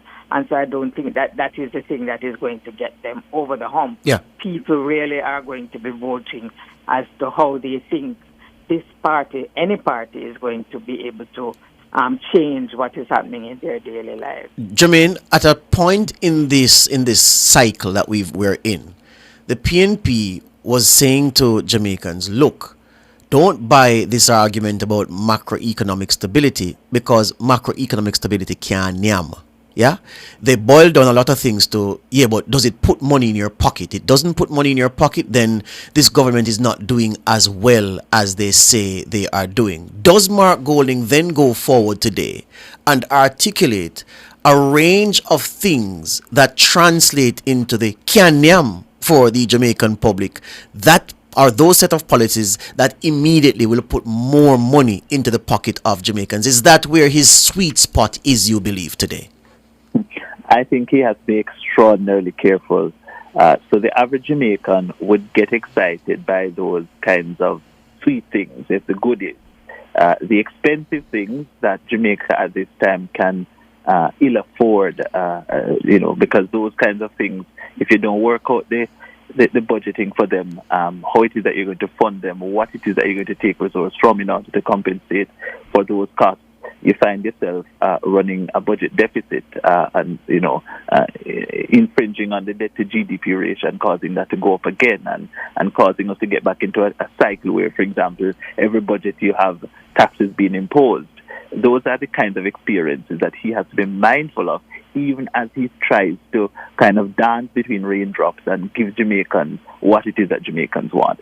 The fact is, George, it's all about the economy, really, but it's not just the macro economy. He has to figure out how it is that he is able to convince Jamaicans that the path towards sustainable economic growth that is going to leave more money in people's pockets, is about fixing the education system. Because if it is that we can get education to really power Jamaicans towards a high level of proficiency and capacity, if it is that we can fix transportation, we are doing significantly well right now in terms of crime, which is a great inhibitor for production. If it is that we can find a way to calibrate the public service so that the public service can give more, given the fact that we are giving it more in terms of compensation, all of those things I think that he needs to be focused on. Now, the fact is, are these ideas that are going to win him an election? No. And so I'm interested to hear what goodie what expensive offering is he going to be coming to the Jamaican people with? Recall that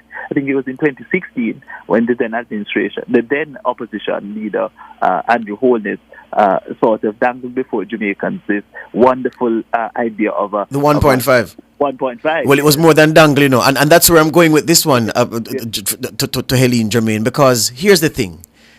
The JLP has, Julian Robinson made a very good quip about the paternity of fiscal stability, and the jacket nature of it. Yeah. But the movement in the income tax threshold, Helene, is a JLP idea. There's no doubt about that. The change in the income tax threshold is a JLP idea.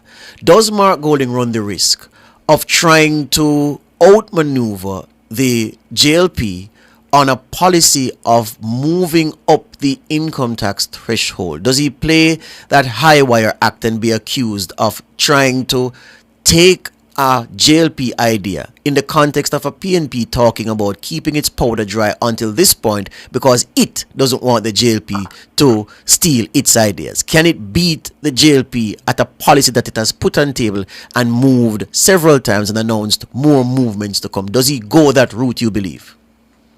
Well, I think it is one of the things in his arsenal that he can use, but I would not focus on that because I don't think, in terms of moving it to any great degree that will be possible. Remember that in 2016, what was said of the JLP initiative, not that it was not a good idea, but that it was going to be a costly idea. And well, that's why it was a bad idea. That's why they said it was a bad idea. I say that it turned out to be a costly idea in terms of an income tax package. And this is why I'm saying that the Mr. Golding has to be very careful, because if it is that they are going to be announcing any large increase in the income tax threshold, then they are going to have to say, how is it going to be funded in terms of the fact that you're giving up taxes and so you need now to be able to replace them? Because the truth is that over the years, it was not that the income tax threshold was not being moved, but it was being moved incrementally as we moved along. And the JLP idea was this big move to 1.5 million, which in fact, as I said, ended up being a costly idea. So I would caution Mr. Golding to go down that route, because I don't know that would be something that is credible. Yeah. Jermaine, on the issue of growing the economy has not grown by anything substantial over many years. We have the stability, but we aren't able to translate that into growth. Among all the things that we say Golding should do today, and he's going to have a long time, well, as long as he wants to, so he'll have time to go through them, must he be able to articulate something that the people in the rum shop later, the people in their WhatsApp groups later, the people on social media later, must be able to debate, say, okay, this is what Mark says will be done to bring us to substantial growth. Must that be something that is a non-negotiable in this presentation today, regardless of how the presentation is structured? Absolutely, George. Absolutely. But here's the catch. He and his advisors can concoct any policy, be it raising the tax threshold to 3 million or doing something a bit bigger and exhibiting bravado, really, with the resources that are available. The real question is how does he respond to the JLP's quip that says, listen, you were there at the time at the wicket and you did a terrible job. And there is evidence on the JLP side that is in fact a credible response. Yes, the fact that budget cycle after budget cycle, Jamaicans have been laden with taxation. The fact that we have run budget deficits for however long. All the things with PJ Patton back in the fray. You're likely to hear FINSA coming up again as being a major black eye for the PNP. So he is, while he's trying to articulate credible policies that will excite the base of Jamaicans, yes, that man in the rum shop, he will also have to, at the same time, be trying to articulate what it is that the party, or rather, why is it that the party should be believed in light of the history that the party has, straddling it. One last one, Helene, before we go. On the point of weakness of wages, the PNP have been making repeated comments that, look, yes, people have jobs, but the wages are rubbish. Yeah, and 0 hours contracts. Well, that's not what they say, 0 hours. That's how they call it in the UK, but it's the equivalent of the same. People having these attachments to jobs without no security of tenure, no benefits and so forth, but you're just working, not knowing if you'll get a call today, say, boy, don't come in, you can't do nothing about it because you don't have a formal contract. But they've made a lot about the weakness of wages. Is there something that Golding can say today about how the PNP will transform those holding a job into a position where they have strength of wage, strength of cash, compared to what he says under the JLP is many people having work but not being able to earn enough? Is there something he can prescribe that people will say, you are going to cure this, you'll have my support? I think probably the best that he could do in that regard is to be able to convince persons that in terms of their disposable income, that the PNP will do more to grow their disposable income, meaning that in relation to things that the government may have an ability to influence, that they will go into those areas. So something like your water rates, your electricity rates, if you can implement policies that will reduce the... But hold on, Helene, hold on. I know you're not Mark Golding and I'm not putting you on the spot, but those 65 and over make up about 7.8% of the population, so it's not a mass appeal idea that the water rate thing is. So I'm talking about something for the masses now. Yeah, and I agree. So that's why I'm saying that in terms of that is one idea that has been floated. I think the leader of the opposition may be coming with something more, because that's usually how these things operate. Your Minister of Finance says one thing and then you come and you put the icing on the cake.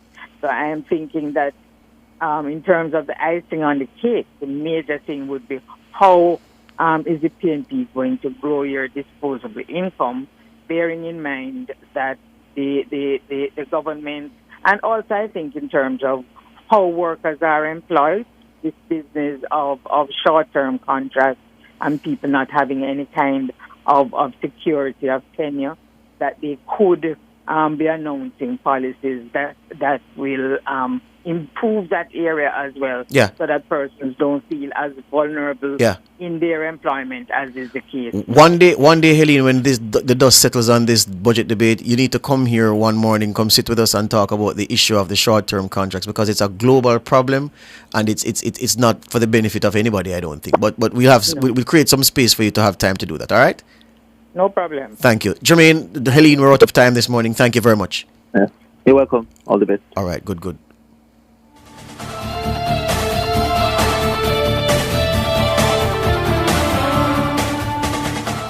You're listening to Nationwide 90 FM. The time is 7:51. At Hawkeye, our mission is to deliver cutting-edge security solutions to help you keep track of the things you value most. The temperature by Hawkeye is 26 degrees Celsius in Kingston, 26 degrees Celsius in Montego Bay, 22 degrees Celsius in Mandeville. For all your electrical needs, visit ABC Electrical Sales. They stock a wide variety of electrical supplies, including plugs, switches, panel boards, and conduits, plus energy-saving fixtures. ABC Electrical Sales stocks brands like GE, Siemens, Philips, Cutler Hammer, and Allen Bradley. They also offer free island-wide delivery just to suit your needs. Visit them at Shop 8, Hagley Park Plaza, Kingston 10, or call 876-754-3714-5 or 876-754-3825-8.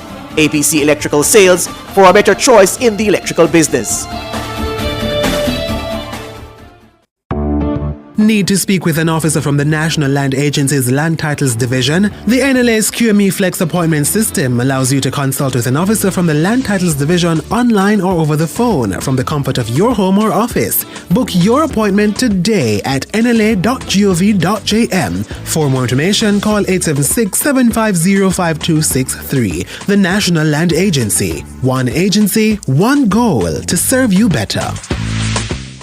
If them a hide and a bribe, you know we not sleep. Extortion them want, you know that not keep. Fight against corruption, turn up the heat. Load up the kickback and fraud when you see.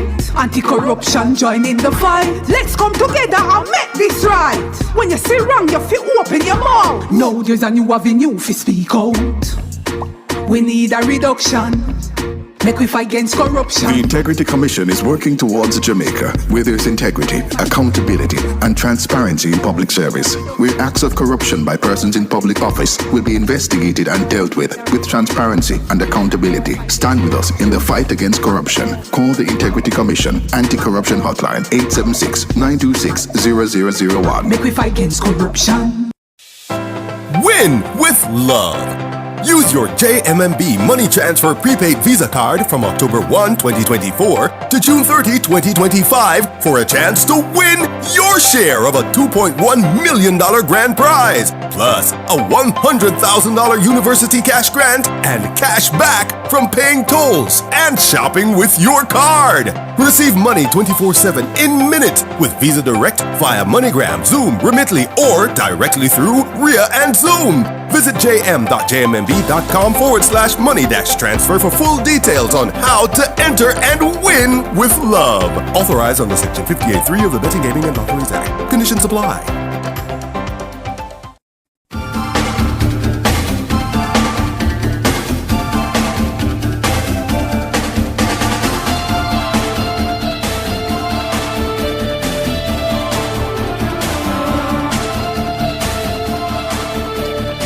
$7:54. Just in case many of you are not getting the full picture of what this issue is with Cuba and the medical missions that they send here, the Cuban doctors, and you're wondering why is this policy being pursued by the U.S. State Department, Marco Rubio, who leads the U.S. State Department, why is he pursuing this particular policy? Well, we have prepared a report. Chevron Campbell did the report. We prepared a story based on a report by the New York-based Human Rights Foundation. Now, this is the report that has primarily, other things go into the mix, but this is the report that primarily has influenced the Trump administration to act in the manner it has. We are not saying that it is correct for them to act this way. We're just giving you information because I see many of you wondering, what is it with Cuba and the mission? Why all of a sudden the US is taking this stance where people's visas, political officials' visas are at risk if their countries continue to accommodate these Cuban doctors. We're giving it to you from the other perspective to show you what has informed this policy decision of the United States. Let's hear from Chevron. HRF's report cites Cuba's Ministry of Foreign Trade and Investment's disciplinary regulations for Cuban civilian workers serving abroad as collaborators as Resolution Number 168. This imposes strict limitations on medical professionals. These include prohibitions on forming relationships with individuals critical of the Cuban government, living with unauthorized persons, and traveling outside assigned work areas without permission. The report also details how Cuban authorities enforce compliance through constant surveillance and require doctors to inform on colleagues suspected of attempting to desert the missions. To further limit their mobility, doctors are issued special passports restricting travel to Cuba and the host country, and in many cases, supervisors confiscate their passports upon arrival. The HRF says Cuba's state-run healthcare system pressures medical workers to participate in these missions, with many fearing career stagnation or job loss if they refuse. Additionally, it says doctors require special permission to leave the country and often do not receive academic credentials that would allow them to work independently abroad. The report says this leaves them with no alternative but to work under the government's overseas medical program. The report also says the Cuban doctors face financial exploitation. It says they earn meager wages with the economic hardships pushing many into medical missions. This allegedly serves as Cuba's largest source of foreign income, generating up to $8 billion US annually. However, the HRF report states that the Cuban government retains at least 75% of the wages paid to doctors, leaving them with as little as 9 to 25% of the earnings. Jamaica relies heavily on Cuban medical missions to supplement local needs. An estimated 400 Cuban medical professionals work on the island.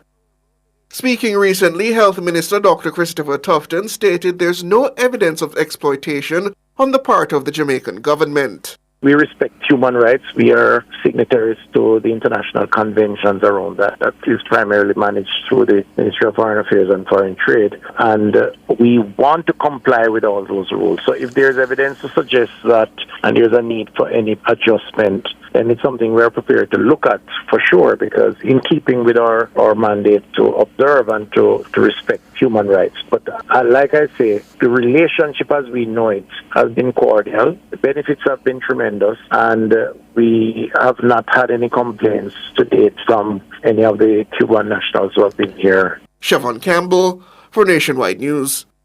So just to distill all of that, what Human Rights Foundation have reported on, and what the State Department is clearly working with.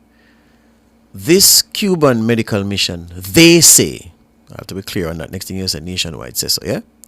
They say that it's a program through which the Cuban regime exploits and almost enslaves these doctors. So by forbidding or making it punishable for countries to host these medical missions, they will force the Cuban government to abandon this regime, this way they are treating doctors, and find another course. Because what they're saying is that, look, you see the doctors that turn up in Jamaica and wherever else, these doctors are in fact are practically enslaved, because 75% of their wages are taken by the government. When they go to Jamaica, their passports in many cases are confiscated. They are restricted to a geographic region. So if they go to Jamaica and they're assigned to NERA, that's the Northeast Regional Health Authority, so Right. they open St. Anne, and they say, oh, you can't come out of the parish, or you can go as far as Trelawney, maybe, which is a neighboring parish, yeah? Or you can go to St. Catherine Border, St. Anne. Yes, you can maybe go to St. Catherine, but you can't go to town, you can't go to Portland, you most certainly can't go to St. Thomas. You have no business in Westmoreland. You have to stay within a radius, within a small geographic area. That's 2. You can't have any relationships with any Jamaican whatsoever. And the people who visit you when you are not working have to be approved by us. And they say that at home, these workers then, if they don't comply, their families get squeezed. And it's a whole situation. So that's what the Human Rights Foundation have put together in their report. And that significantly influences this policy of the U.S. State Department. Again, we're not saying it's right. We're only telling you what largely informs this policy that have opened the eyes of many people. People are wondering, why the hell would you trouble something like this, which on the surface seems so meaningful? And certainly Jamaica has benefited immensely from the medical missions over time. But the U.S. has other information that it says convinces it that this is a glorified program of enslavement and exploitation of Cubans by their own government. All right? There you go.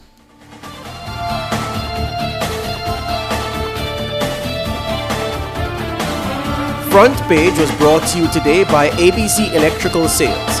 For a better choice in the electrical business.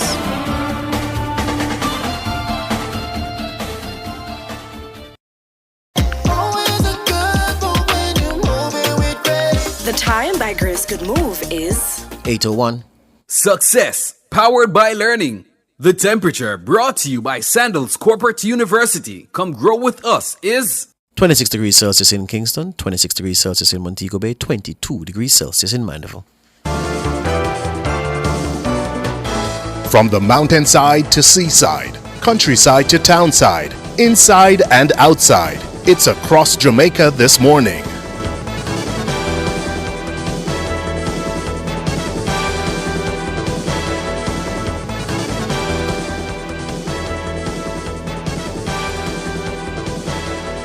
In across Jamaica this Tuesday morning, a cold front is projected to move across the island over the next few days.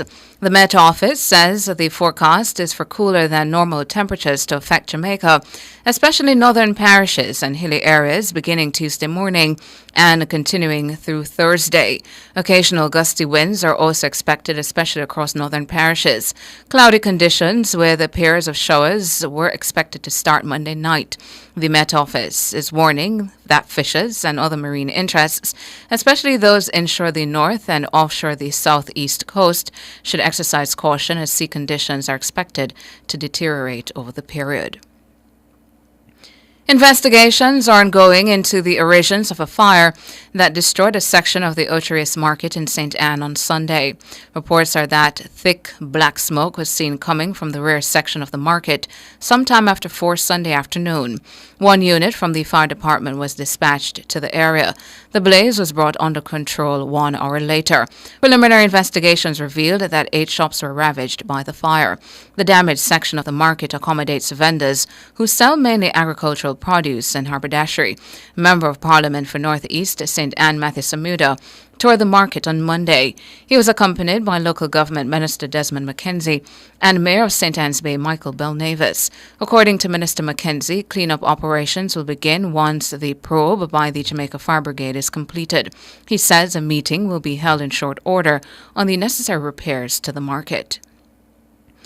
The Jamaica Defence Force, JDF, says enhancing soft skills among participants in its Skills Training for Workforce Development initiative will significantly improve their preparedness for employment. The program, an effort involving the Heart NSTA Trust and the private sector organization of Jamaica, is set to train 50 young people ages 18 to 23 in business administration and electrical installation over an 8-month period. The training includes 4 months of training followed by 4 months of internship. It is being executed through the Jamaica National Service Corps. The JDF's Caribbean Military Academy says that skills training alone may not be enough to create the type of workforce that's going to positively impact productivity. It says soft skills, including work ethic, critical thinking, public speaking, and teamwork, are invaluable to workplace success. The Skills Training for Workforce Development was launched in February.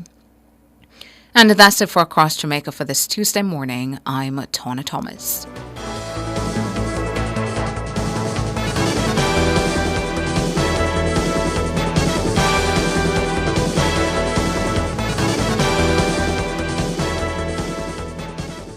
Start your fitness journey today and make 2025 your healthiest yet with Express Fitness. State-of-the-art equipment, expert trainers, and encouraging community are here to support you every step of the way. Join now and take the first step towards a stronger, happier you. Express Fitness, starting at only $9,500 per month with 11 locations island-wide. Your gym for all your needs. Visit www.expressfitnessja.com to sign up today. Pack your bags for a dream vacation in Peru. Open a deposit account in the JN Bank Saving Streams promotion and save $15,000 or more monthly for your chance to win. Grand prize, airline tickets for 2 to Peru, a luxurious hotel stay, and unforgettable excursions. Other prizes, spot prizes, and cash to be won. Save so you can have the time of your life in the JN Bank Saving Streams promotion. Authorized under Section 58(3) of the Betting Gaming and Lotteries Act. JN Bank will help you find a way. Calling all tradesmen, small contractors, skilled workmen, and small entrepreneurs. Whether you want to start or expand your business or get equipment for your projects, Total Tools will help you tool up and expand your business. Get up to $500,000 to borrow, up to 2 years to repay, and interest rates as low as 3.99%. Come for your loan to get your tools. Offer ends June 2025. Visit Total Tools in Kingston, Ocho Rios, and Drex Hall to get a loan for every tool and every trade. As you prepare for the effects of the tropical storm in the coming days, here are some tips from JPS to help keep you safe. Stay indoors during severe weather.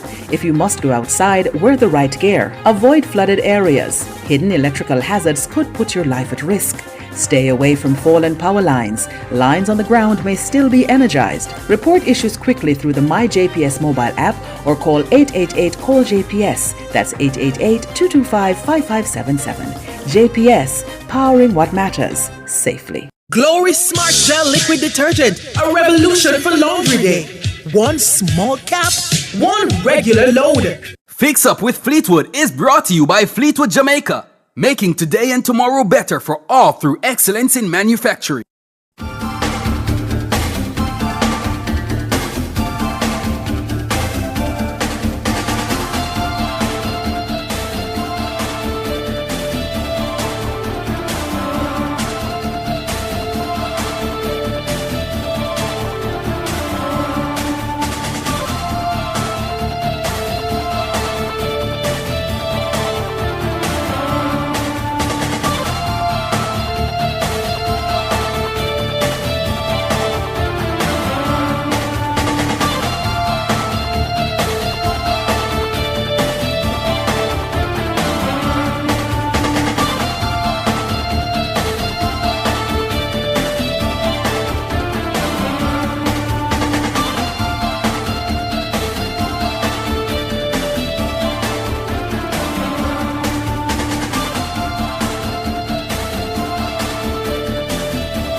Welcome back to Nationwide this morning. I'm very excited about this segment because we're introducing to you on a Tuesday morning at this hour a new segment called Fix Up with Fleetwood. So, Fleetwood Jamaica is a multifaceted manufacturer, distributor, and retail company based, of course, here in Jamaica.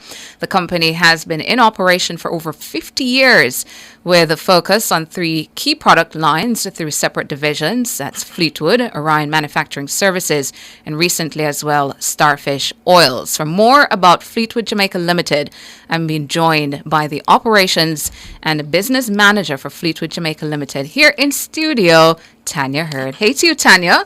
Hi. Thank you so much for having me. Thank you so much for joining us here on Nationwide. Very, very happy to have you this morning. Mm-hmm. So first of all, Tanya, let's begin with, talk to us some more about Fleetwood Jamaica. Has been in operation for over 5 decades. Talk to us about the company.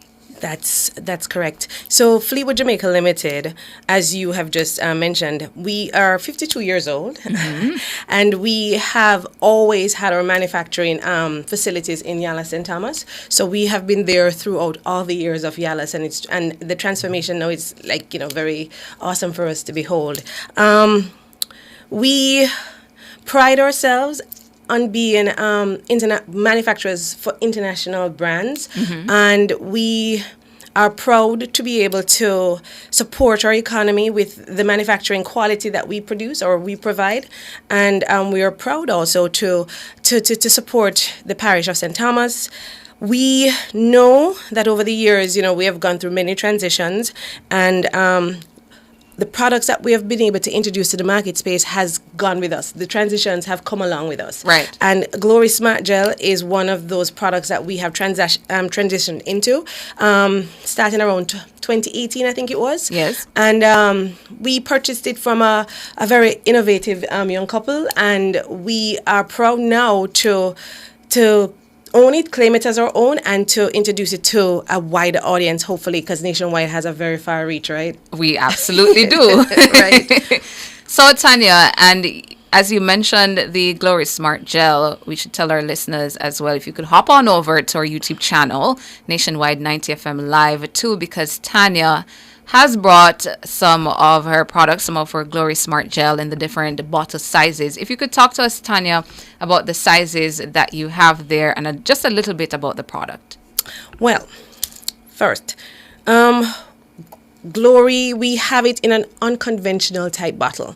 So usually, typically, you go on the shelf, you see laundry detergent bottles being, broad and kind of almost flat. Mhm. But our bottle is a regular cylindrical shape, and it's just simple. It's as simple as the formulation that is in it. Yes. If you notice, like, everything about this product is written on the product, right? So when we say it is plant-based, color defense, deep cleans, this is exactly what we mean. I was very happy to see that on the bottle, so I would immediately pick it up if I was in the store shopping for a laundry detergent. I saw this one, it said plant-based. Hey, you got me, you sold me right there. Exactly. And all the ingredients are purchased right here in Jamaica. Yes, it is. Really? Yes. And as you notice, we have our proud I Am Jamaican sticker on it by me. Yes. So persons can also look out for that. The product... You know what I like about it as well, Tanya? It Mhm. tells you how many loads, if you're doing laundry, Yes. that you can use it for. Mhm. So and this it's size, true, sometimes you see a load count on a laundry detergent, And and when you not go buy so. it, and not go so. Believe me when I tell you. So the magic of glory is this. This small medicine cup is a Yes. load. It's a regular load. This is all you need. It is a highly concentrated formula, right? And so this is all you need. And persons will tell you a lot of stories about, they look at it and they're like, no, so nothing can go so. No, we need more. And they go and they use it the way they use a regular laundry detergent and end up in problems with everything, like the suds and everything spilling over. So we have had a lot of persons giving us that I wouldn't call it a complaint, but that is what their problem is, that they have used too much because they didn't believe that one cup is one load or one little cap size is one load. Yeah. But it's because of its high concentration, we find that it is hypoallergenic. So persons who have sensitive skin, this is the perfect laundry detergent for you. So the small quantity that you use, here's what it does. It doesn't leave any residue in the clothes. Oh, Because you love that. use such a small amount. Yes. So typically when you use a laundry detergent, you'll find that the clothes has this white residue on it. This laundry detergent does not do that.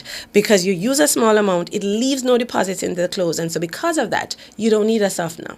Because it doesn't harden your clothes in the first place. Right? So for persons who are allergic to softener or persons who they just don't want to add any extra additives to their clothes or their laundry because they have some kind of sensitivity, this is the perfect laundry detergent for you. So we will brag and boast that it is hypoallergenic, that it smells fabulous for those persons who want a little bit of fragrance. It's not a little bit, it's a fabulous fragrance, and it lingers in the clothes, but not to an overwhelming, like you feel like you're washed up. It's just a nice mild fragrance that lingers in the clothes. And we have recently added the color and fragrance free because we are aware that even though we know that the one with the color and the fragrance is gentle on the skin and gentle on the clothes, we also know that there are persons who are just allergic. There are persons who are just allergic to color, allergic to fragrance. And so because of that, we have recently, I think it was in 2022, we introduced the color and fragrance free to our line. So they look similar, but the one with the least amount of color is the one that has the fragrance and the color, and the one with the most color is the one that's color and fragrance free. Okay, wonderful. So as well, Tanya, if you could talk to us some more as well about Fleetwood over the last 50 years, your biggest milestones, if you could identify some, what would you say stands out for Fleetwood as some of the biggest milestones for it? Well, the most recent, I would say, is the acquisition of Starfish, the Starfish brand. Yes. And so now we can proudly say that we do personal care, and we'll talk about that on another segment. We do home improvement and / laundry type products, and then we also have aromatherapy. So that is what Starfish has been able to add to our offering, and that's the most recent. I think we also went solar not too long ago, just right after COVID we went solar, and so we are continuing to do things like go paperless, trying to help the economy along, trying not to clutter the place too much with paper. So and I tell you what as well, isn't today I think it's Global Recycling Day today. Is it? Yes. And these bottles are recyclable. Just to say, Indeed. have the bottles can be recycled. These are considered type 2 plastic, Yes. I believe. Yes. So you can recycle these as And well, a fun listeners. fact, we make our own bottles. You do? Yes, we make our Wonderful. own bottles at the factory. Mhm. So there's a lot of little things that we do to try and ensure that everything that we put out, just as it's plant-based and it's hypoallergenic and it's gentle on the skin and gentle on the clothes, but it gives you a fabulous deep clean and whites are whiter and your colors are brighter. Mhm. We also make our own bottles to ensure that you can recycle. Brilliant. So you told us a little bit about Starfish. Of course, there will be more to come Yes, as we there'll be carry more out to our come. segments. And we've been talking about Fleetwood. Just a little bit, if you could, about Orion Manufacturing Services as well. As a matter of fact, Orion Manufacturing is not something we kind of focus on right now because it's just like an arm that takes care of the personal care. So we prefer to call it the personal care line because then it encapsulates everything that has to do with personal. Because not only do we make our own personal care products, which again we'll talk about some more, but we also distribute personal care products as well. So we refer to it as a personal care line. And then we also have the home improvement, which is more the DIY type, self-do-it-yourself, anything to do with home, cleaning your home, cleaning your clothes. And then we have the aromatherapy. Yeah. So we look at it as three distinct type of products that we provide, or three distinct type of product lines that we produce. So under Fleetwood, the Glory Smart Gel, Tanya, where can persons find this product? Listen, Glory is in every supermarket. All the Progressives, Fantanas have it. You can get it in all the High-Lows. You can get it in, any of the other, they're not chain supermarkets, but they're supermarkets. So you will be able to get it in most, if not all supermarkets. And quite a few pharmacies will have it as well. And for those customers who actually love to shop online, you can also purchase the product online. You won't be able to purchase just one. You'll probably get like a group of two or whatever. But if we have a mega store, an Orion Mega Store, and that website is Orion, ORION, megastore.com, and you can go there and you can go ahead and purchase your Glory. And we can either deliver it to you, you can come and pick it up. Oh, you offer delivery as well? Yes, so we can deliver to you, we can come and pick it up, or we can send it Knutsford, depending on where in the island. And if it's overseas, we can also make arrangements to send it abroad for you. And your socials, your contacts? Okay, so you can get us at Orion Manufacturing. That's at Orion Manufacturing. Social media, we are at Fleetwood Jamaica as well. And those are the two I'm going to give you right now because that deals specifically with the Glory. So anything that relates to Glory, you'll be able to get it at those two websites. And of course, you can always visit us on our website at www.fleetwoodjm.com. Here's a comment, Tanya, before I ask for some final words before we let you go. Sharon Bliss says, Fleetwood was always about paint and paintbrush, but now gone in laundry detergent. Wow. As a matter of fact, let me tell you why she would think that. Because over the years, right, you had mentioned Orion, and just want to clear up for our listeners. So over the years, we had sister companies. So we had Fleetwood Jamaica Limited, which was really the DIY side now. It's now the DIY arm, I should say, or that's what they would have understood it. And then we had Orion that did the hair care. But in 2017, Fleetwood purchased Orion. So the two of them, we merged both companies. And so it swallowed up Orion and it became Fleetwood Jamaica Limited. And now the branch that customers are familiar with that would do the hair care is Fleetwood Jamaica Limited, but it's a personal care division. Ah, gotcha. Right? So it's like it's just trying to get everybody to understand. But she is correct because we do have the home improvement section that now does the paintbrushes and the rollers and the mops and the buckets and everything else that I would need for the home. Yeah. And Sharon and all our peeps in the YouTube chat, you'll be hearing more about Fleetwood over the coming weeks because Fleetwood will be here every, other Tuesday? I think it is. Every yes, other yes. Tuesday for this segment that we are calling Fix Up with Fleetwood. Want to give you some The Glory edition. The Glory edition. This is the Glory edition. We'll have another edition next 2 weeks. Next 2 weeks. Next 2 weeks. So any final words from you, Tanya, before we let you go?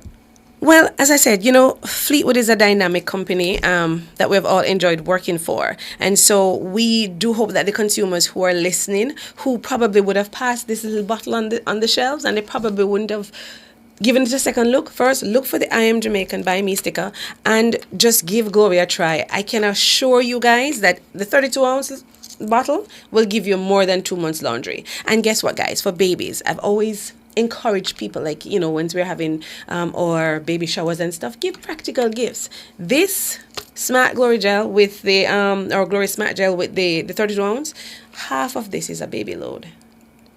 Can you imagine how long this will last? Because it is gentle, but it is also concentrated. So for a baby load, the deep clean that you need, just half of this cap will do it for you. All right? And of course, you don't know what kind of skin the baby's going to have. So the color and fragrance free is a sure miss. I mean, a sure hit. And guess what? Everybody in the family can use it. It's the same cleaning power. So if the baby needs to have it color and fragrance free, you just put fragrance in yours. And everybody can use one bottle of laundry detergent. The Fleetwood, it's their Glory Smart Gel, really goes a long way. Do not throw away the little cups that you see on the top. No, they are They're the useful. load measures. They're the load measures. Yes. So you need those as well. You can find them right across the country, you say, in the Progressive supermarkets. Progressives, High-Lows, Fontana's, all the supermarkets. You know, you have some single supermarkets all over the place. The Shoppers Fair, all of those would have it on the shelf. And then you can buy it online. All right. Tanya Hurd, Operations and Business Manager for Fleetwood Jamaica Limited, in the Fix Up with Fleetwood segment, a new segment that I'm excited about here on Nationwide this morning. Tanya, thank you so much for your time. Thank you so much for having me. We're going to take a break and come back with more.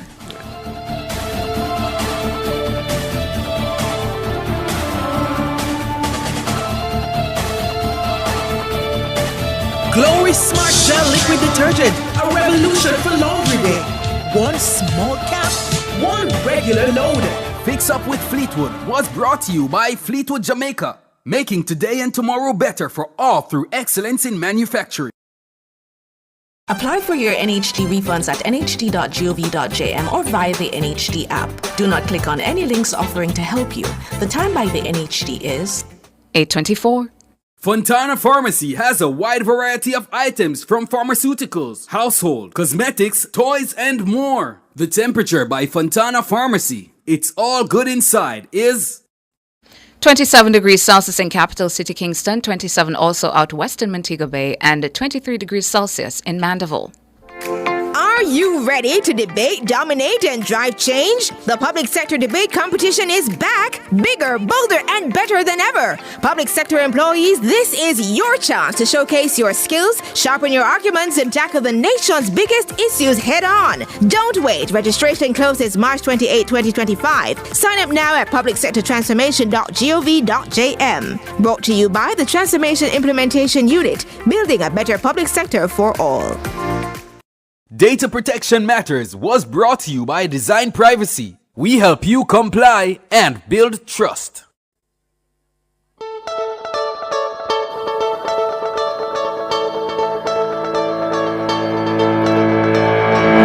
Welcome to Data Protection Matters. I'm Chuka Emeka Cameron and I will be your host for today. I'm going to ask for your indulgence just a little. I would like the opportunity to address the recent the opening of the budget debate. While I must commend the Honourable Favour Williams in the delivery and, more importantly, the content of the presentation, I as you would all know by now, I firstly see things through a data protection lens. And I do think there's an opportunity to share or get some insights as to how we should be positioning data protection as a nation. The minister had a number of themes in her presentation. One of those themes centered around public sector modernization and digital transformation. Another one of those themes that she spoke of was ICT infrastructure automation and digital governance. And most importantly, or equally important, she spoke about resilience and disaster preparedness in the modernized public sector. Interestingly, the Caribbean Bank, the CDB, Caribbean Development Bank, is going to be having a webinar where they are going to be outlining the successes over the past year and their strategic direction. And one of their pillars as well is this whole question of resilience and disaster preparedness. There is a missed opportunity to put Jamaican citizens first and understand the relationship between data protection, public sector modernization, digital governance, and resilience and disaster preparedness. Up until today, governments, the Jamaican government and the CDB has focused on how does Jamaica as a country remain resilient in the face of a natural disaster. And a lot of controls have been put in place to minimize the negative impact, financial impact that flows from a natural disaster. If it is, however, we are advancing into public sector modernization, the infrastructure, automation, and digital governance, are we paying equal importance or equal emphasis on building in resilience and disaster preparedness in this new digital society that we are building out? Yes, we have put things in place for the physical redundancies and ensure that there's resilience when there's a physical damage done to our infrastructure. If it is, we now are implementing the MyHR Plus. We are now delivering public services digitally, and we are rolling out this expansive ICT infrastructure. The question I would invite us to ask ourselves is, how do we put the citizen first in those sort of initiatives? Are we just to look at the upside of digital transformation? I say there's an opportunity because this right of informational privacy that was declared in 2009 and the Data Protection Act itself tells us what that answer is, and it tells us how to put the citizen first. It tells us how we can prepare ourselves to be resilient and ready for disasters in this new digital age in which we live. What it requires is that we have a data subject-centric focus. In other words, when building out these digital applications, when offering these public digital services, we must put the citizen at the center of the consideration. And when we put the citizen at the center of our consideration, it means contemplating what is the impact on the citizen if something goes wrong. In the same manner, we ask ourselves, what is the impact on the economy? What is the impact on the farmer? What is the impact on the shop operator when a hurricane hits? It's the same question we want to ask ourselves now that we are building out this digital society. What is the impact? What is the negative impact on the citizen when there is a disaster? Because it's not a question as to when or whether there will be a disaster. The question is, we know that there will be disasters, there will be breaches. What is the impact on the citizen? Having accepted that there will be disasters, having identified that there will be a negative impact on the citizens of Jamaica, what controls are we putting in place to minimize that negative impact? The Data Protection Act, in essence, mandates that we put those considerations at the forefront of our initiatives in our private company, in our public enterprise or public agencies. They have even created a methodology, or they have said that to do so, you must conduct a data protection impact assessment.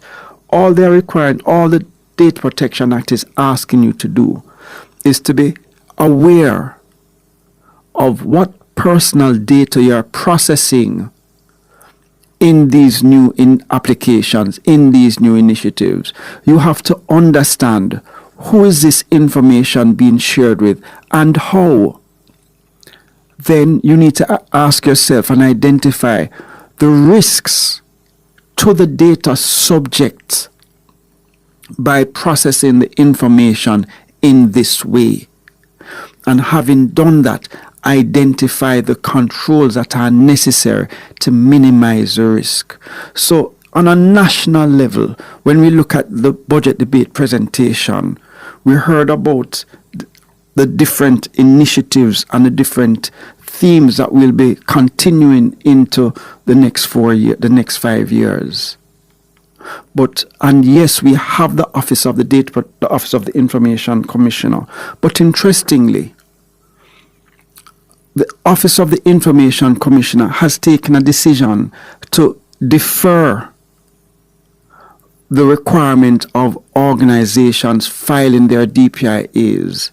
In essence, the Office of the Information Commissioner is saying, in implementing all of these new initiatives, you don't have to worry about the risk to the data subject. That's the message that is a message that is being sent.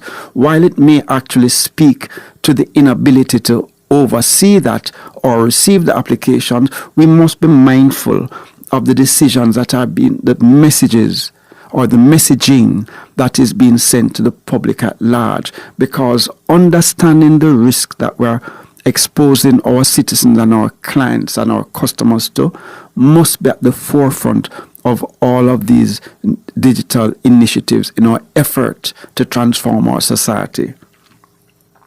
Having said that, let us in our own space, in our own business, put the data subject first by identifying those risks and putting the requisite controls in place, whether or not the law says that you have to file a data protection impact assessment or not.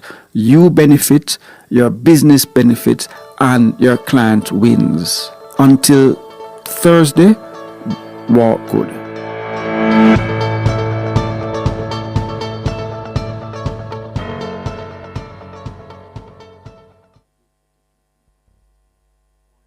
Data Protection Matters was brought to you by Design Privacy. We help you comply and build trust. You're listening to Nationwide 90 FM. The time is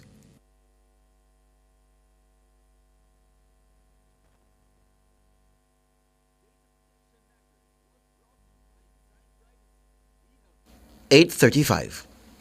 Skillset Talent Solutions offers marketing, accounting, business registration, logo creation, tax filing, background checks, and recruiting services. Call them at 876-559-3212. The temperature by Skillset Talent Solutions is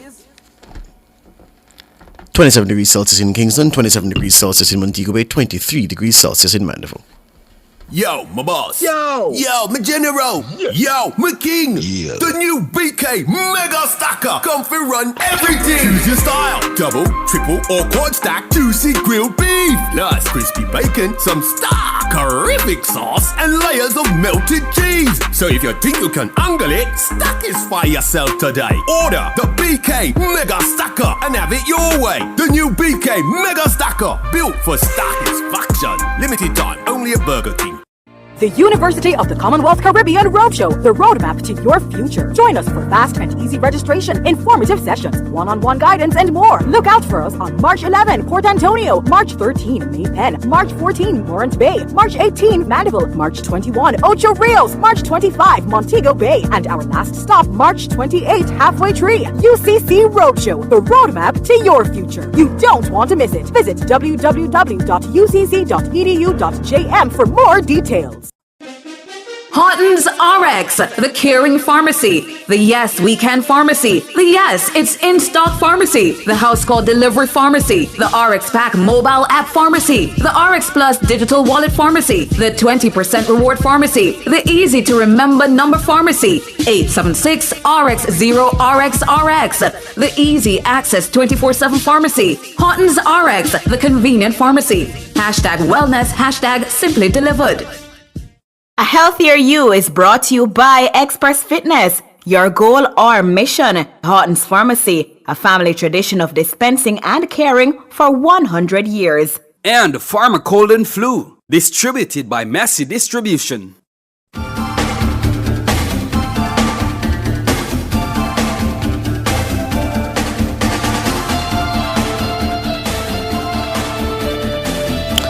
Welcome back to Nationwide this morning. Time now for a healthier you. And World Down Syndrome Day, celebrated annually to commemorate, well, first of all, it's celebrated on March 21 to raise awareness, promote understanding, and advocate for the rights and inclusions of individuals with Down syndrome. Did I say inclusions? Inclusion. This year's theme is Improve Our Support Systems, and the celebration this year highlights the need for better resources and support for individuals with Down syndrome and their families. To share more about the activities planned for World Down Syndrome Day, March 21, I'm joined by a pediatric cardiologist and founder of the Jamaica Downs Syndrome Foundation, Dr. Shameen Scott. Good morning, Dr. Scott. Good morning, George, and thanks for that introduction. Very informative. Thank you very much. Thank you for coming here this morning. All right. So, March 21, you are marking that day, World Down Syndrome Day. And I've given the theme out to the listeners and the viewers. What else will be on for March 21? Correct. Right. Well, this year we will be actually upping our campaign, our Lots of Socks campaign, which has been the main way of getting awareness internationally. And Down syndrome is because of an extra chromosome, and so we wear socks because the chromosomes look like socks, and persons with Down syndrome or trisomy 21 have an extra chromosome on the 21st pair, hence March 21st. So this will allow persons to encourage conversations. They see you wearing these odd or different socks, you look different, and they would want to know why. So it's an opportunity to encourage conversation about Down syndrome. In doing so, this will promote acceptance and awareness.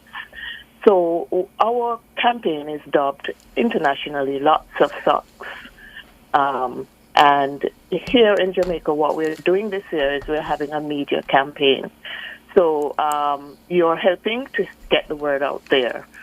What we're encouraging persons to do, one, wear their socks, and then take pictures or video and tag us on our Instagram, which is JA Down Syndrome, with the hashtag Lots of Socks.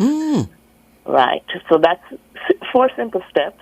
Wear the socks, upload them, upload pictures or video, tag us, JA Down Syndrome, hashtag Lots of Socks.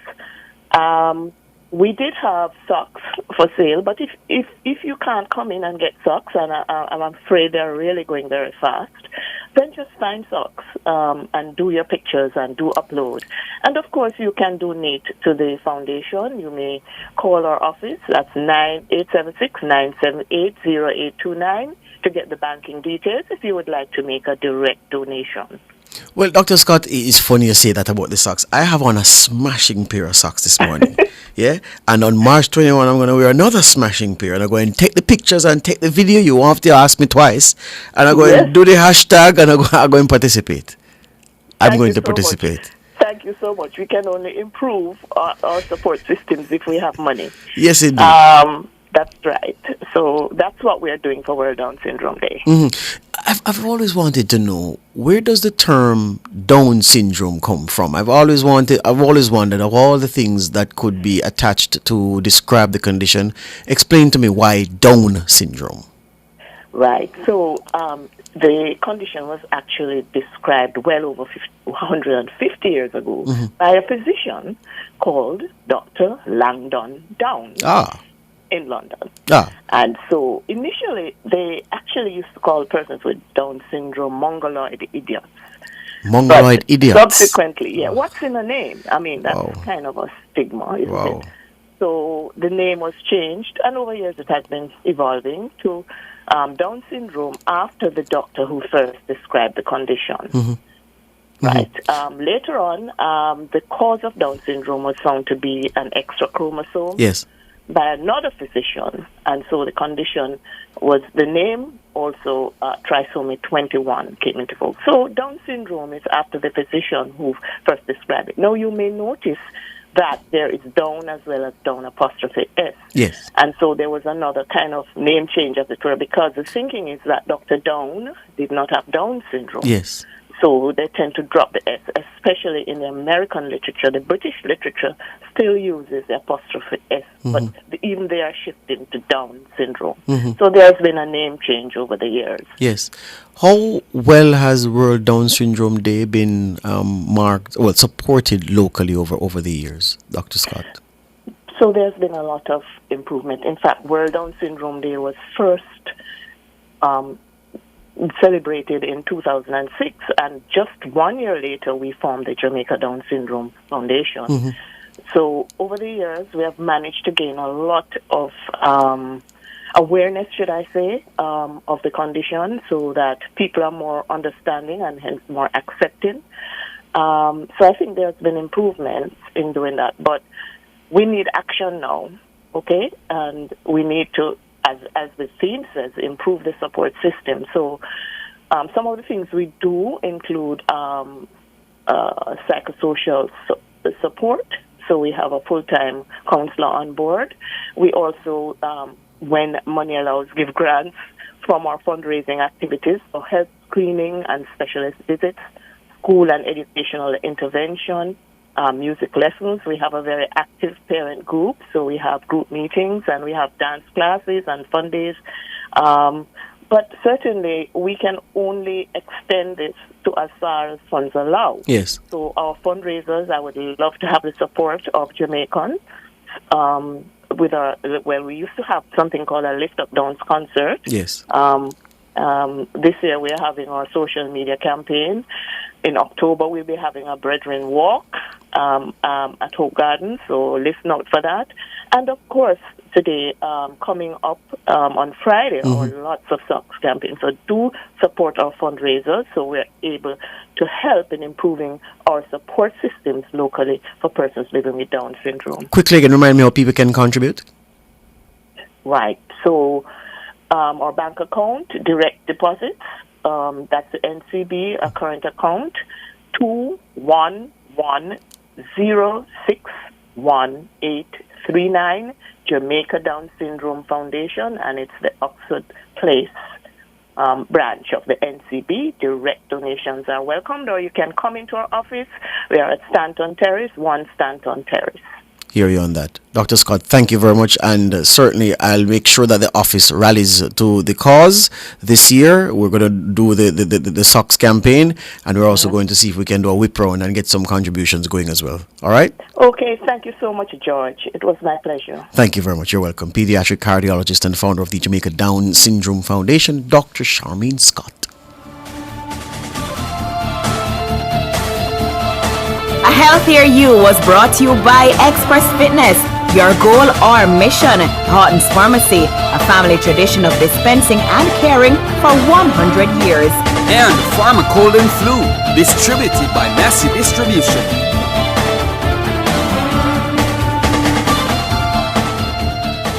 Jamaica's Spark program is investing $45 billion to improve roads, water, and telecom. Better infrastructure for a better future. The time by Spark is 8:46. The Birthday Club is brought to you by Burger King, the best tasting burger under the sun.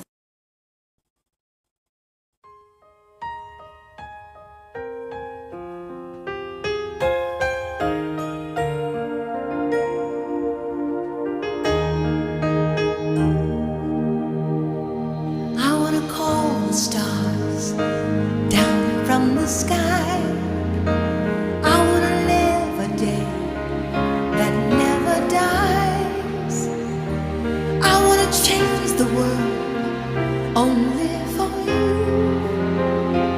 All the impossible I wanna do. I wanna hold you close under the rain. I wanna kiss your smile and feel the pain. I know what's beautiful looking at you. In a world of lies, you are the truth. And baby, every time you touch me, I become a hero. I'll make you safe no matter where you are, and bring you everything you ask for. Nothing is above me. I'm shining like a candle in the dark when you tell me that you love me. I wanna make you see just what I was, show you the loneliness and what it does. You walked into my life to stop my tears. Everything's easy now, I have you here. And baby, every time you touch me, I'll become a hero. I'll make you safe no matter where you are.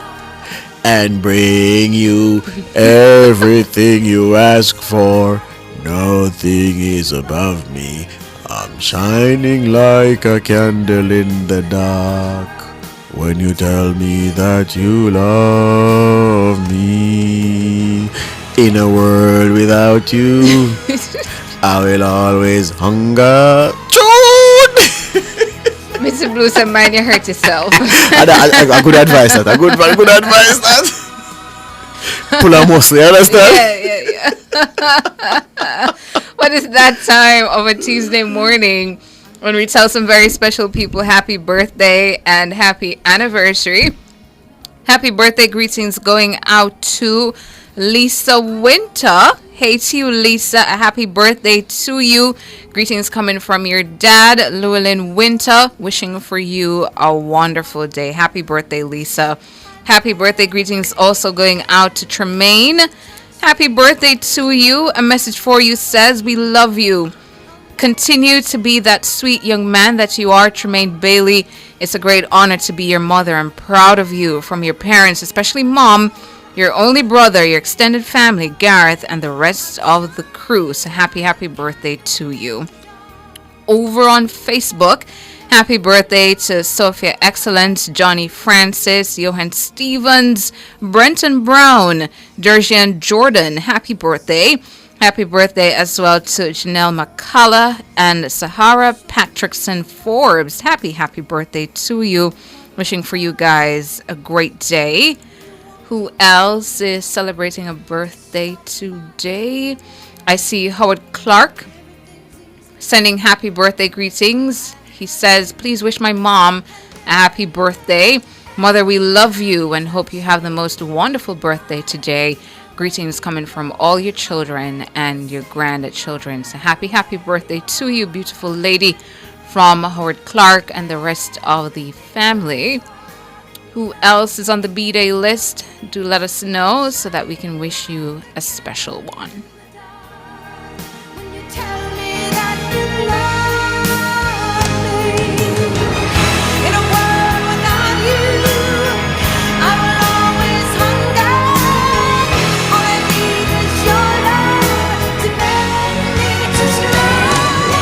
Tana, these were the days when you have to write tune with bridge, you know. You understand? You can't just have verse and chorus, verse and chorus. You have to have bridge. It's a classic songwriter stencil. It have to have a bridge. Yeah. You write the tune and send it in, and then Berry Gordy or Quincy Jones say, "Well, where bridge there? This not done yet." Take back the tune there. It's missing something. Yeah, man, you're not a bridge boy. You know what I mean? Yeah. Yeah, man, the bridge boy. Diana climb the bridge, boy. Turn it up, Mr. King. Turn it up.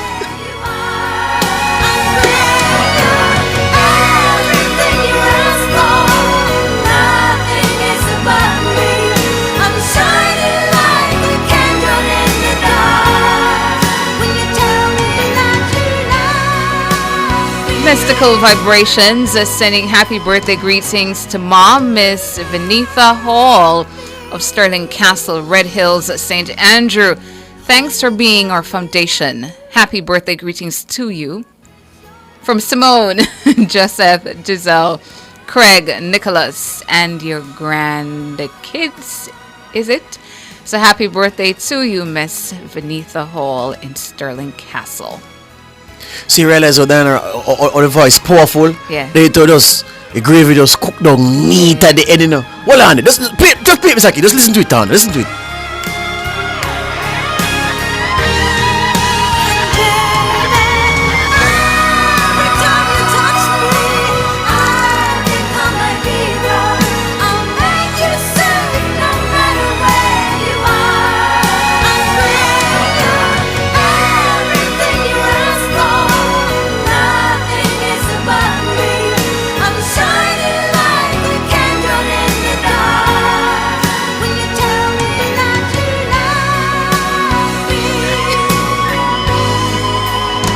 Wait, listen. Go on, Tana. Listen up, Tana. Listen up. Get Tana now.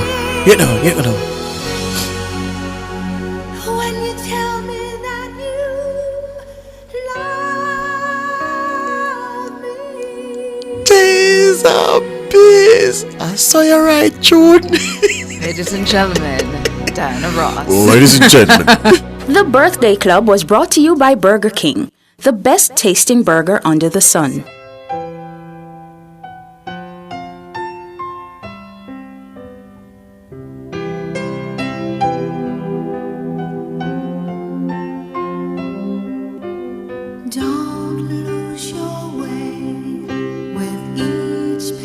Mr. King, may it please you to pull this song, please, Mr. King. That's an order. Cha! Somebody with? Where's the man? We can't play one Diana Ross down, Tana. Yeah. Can't play one. Can't play one. Come in now, Diana. Why? Why?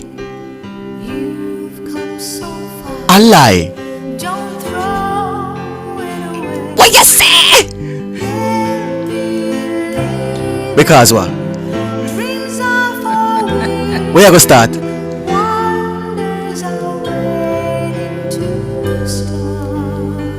Fame and glory?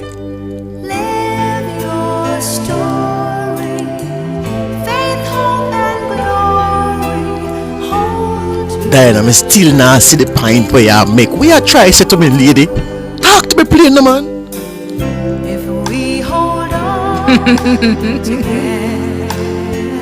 Oh.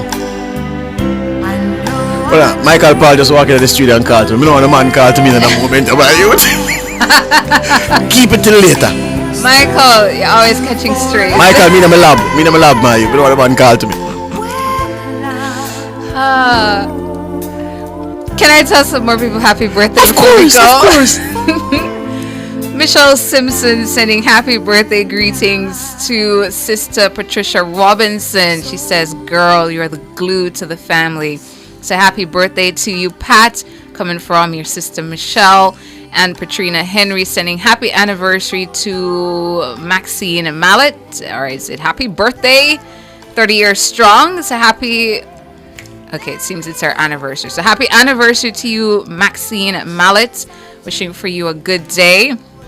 Scrolling on down, I saw final one. Where did it go? Not seeing it again. So if you're celebrating your birthday today, happy birthday to you. And if it's your anniversary, happy anniversary to you as well. Together. Everbless 365 says, I wonder what this means. You know, I can't read this by ear. I can't read it by ear. Jeez! Mr. King, you are hereby suspended for 3 weeks from the job, sir. You can't do that. No, this is too much badness in one human being. Mr. You King. can't do that. Mr. King. Mr. King. Is you cause right. it? Mr. King, we'll talk to you. Is you cause it? Musical right, maestro. There we go. Man, pull up a tune. There we go. A 6-week suspension that without pay. No, sir. Bad, you're bad. Yeah. But we're sending you guys off with good energy and lots of love this morning. Let me tell you, what you said to me now? My first love. What? Your every breath that I take. Whisper again to me. Your every step I make. Bring back the bass now, Lionel. Bring back the bass. Bring back the bass now. Oh, Lord. I want to share all my love with you. You know why she talk to me so nice? Uh-huh. True, she used to get my partner dry, you know?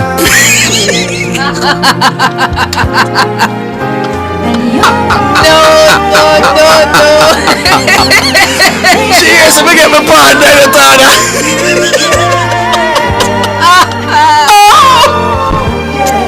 You what she said to me now? Here nails down. She want the whole of my partner dry.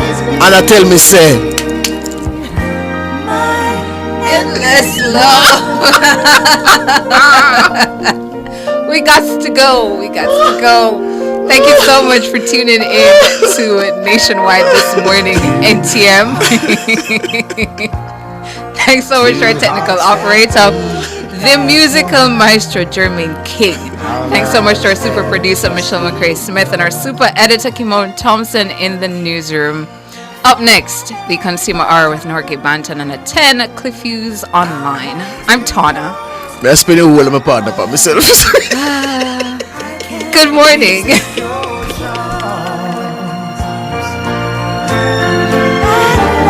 You've just heard Nationwide this morning on Nationwide 90 FM.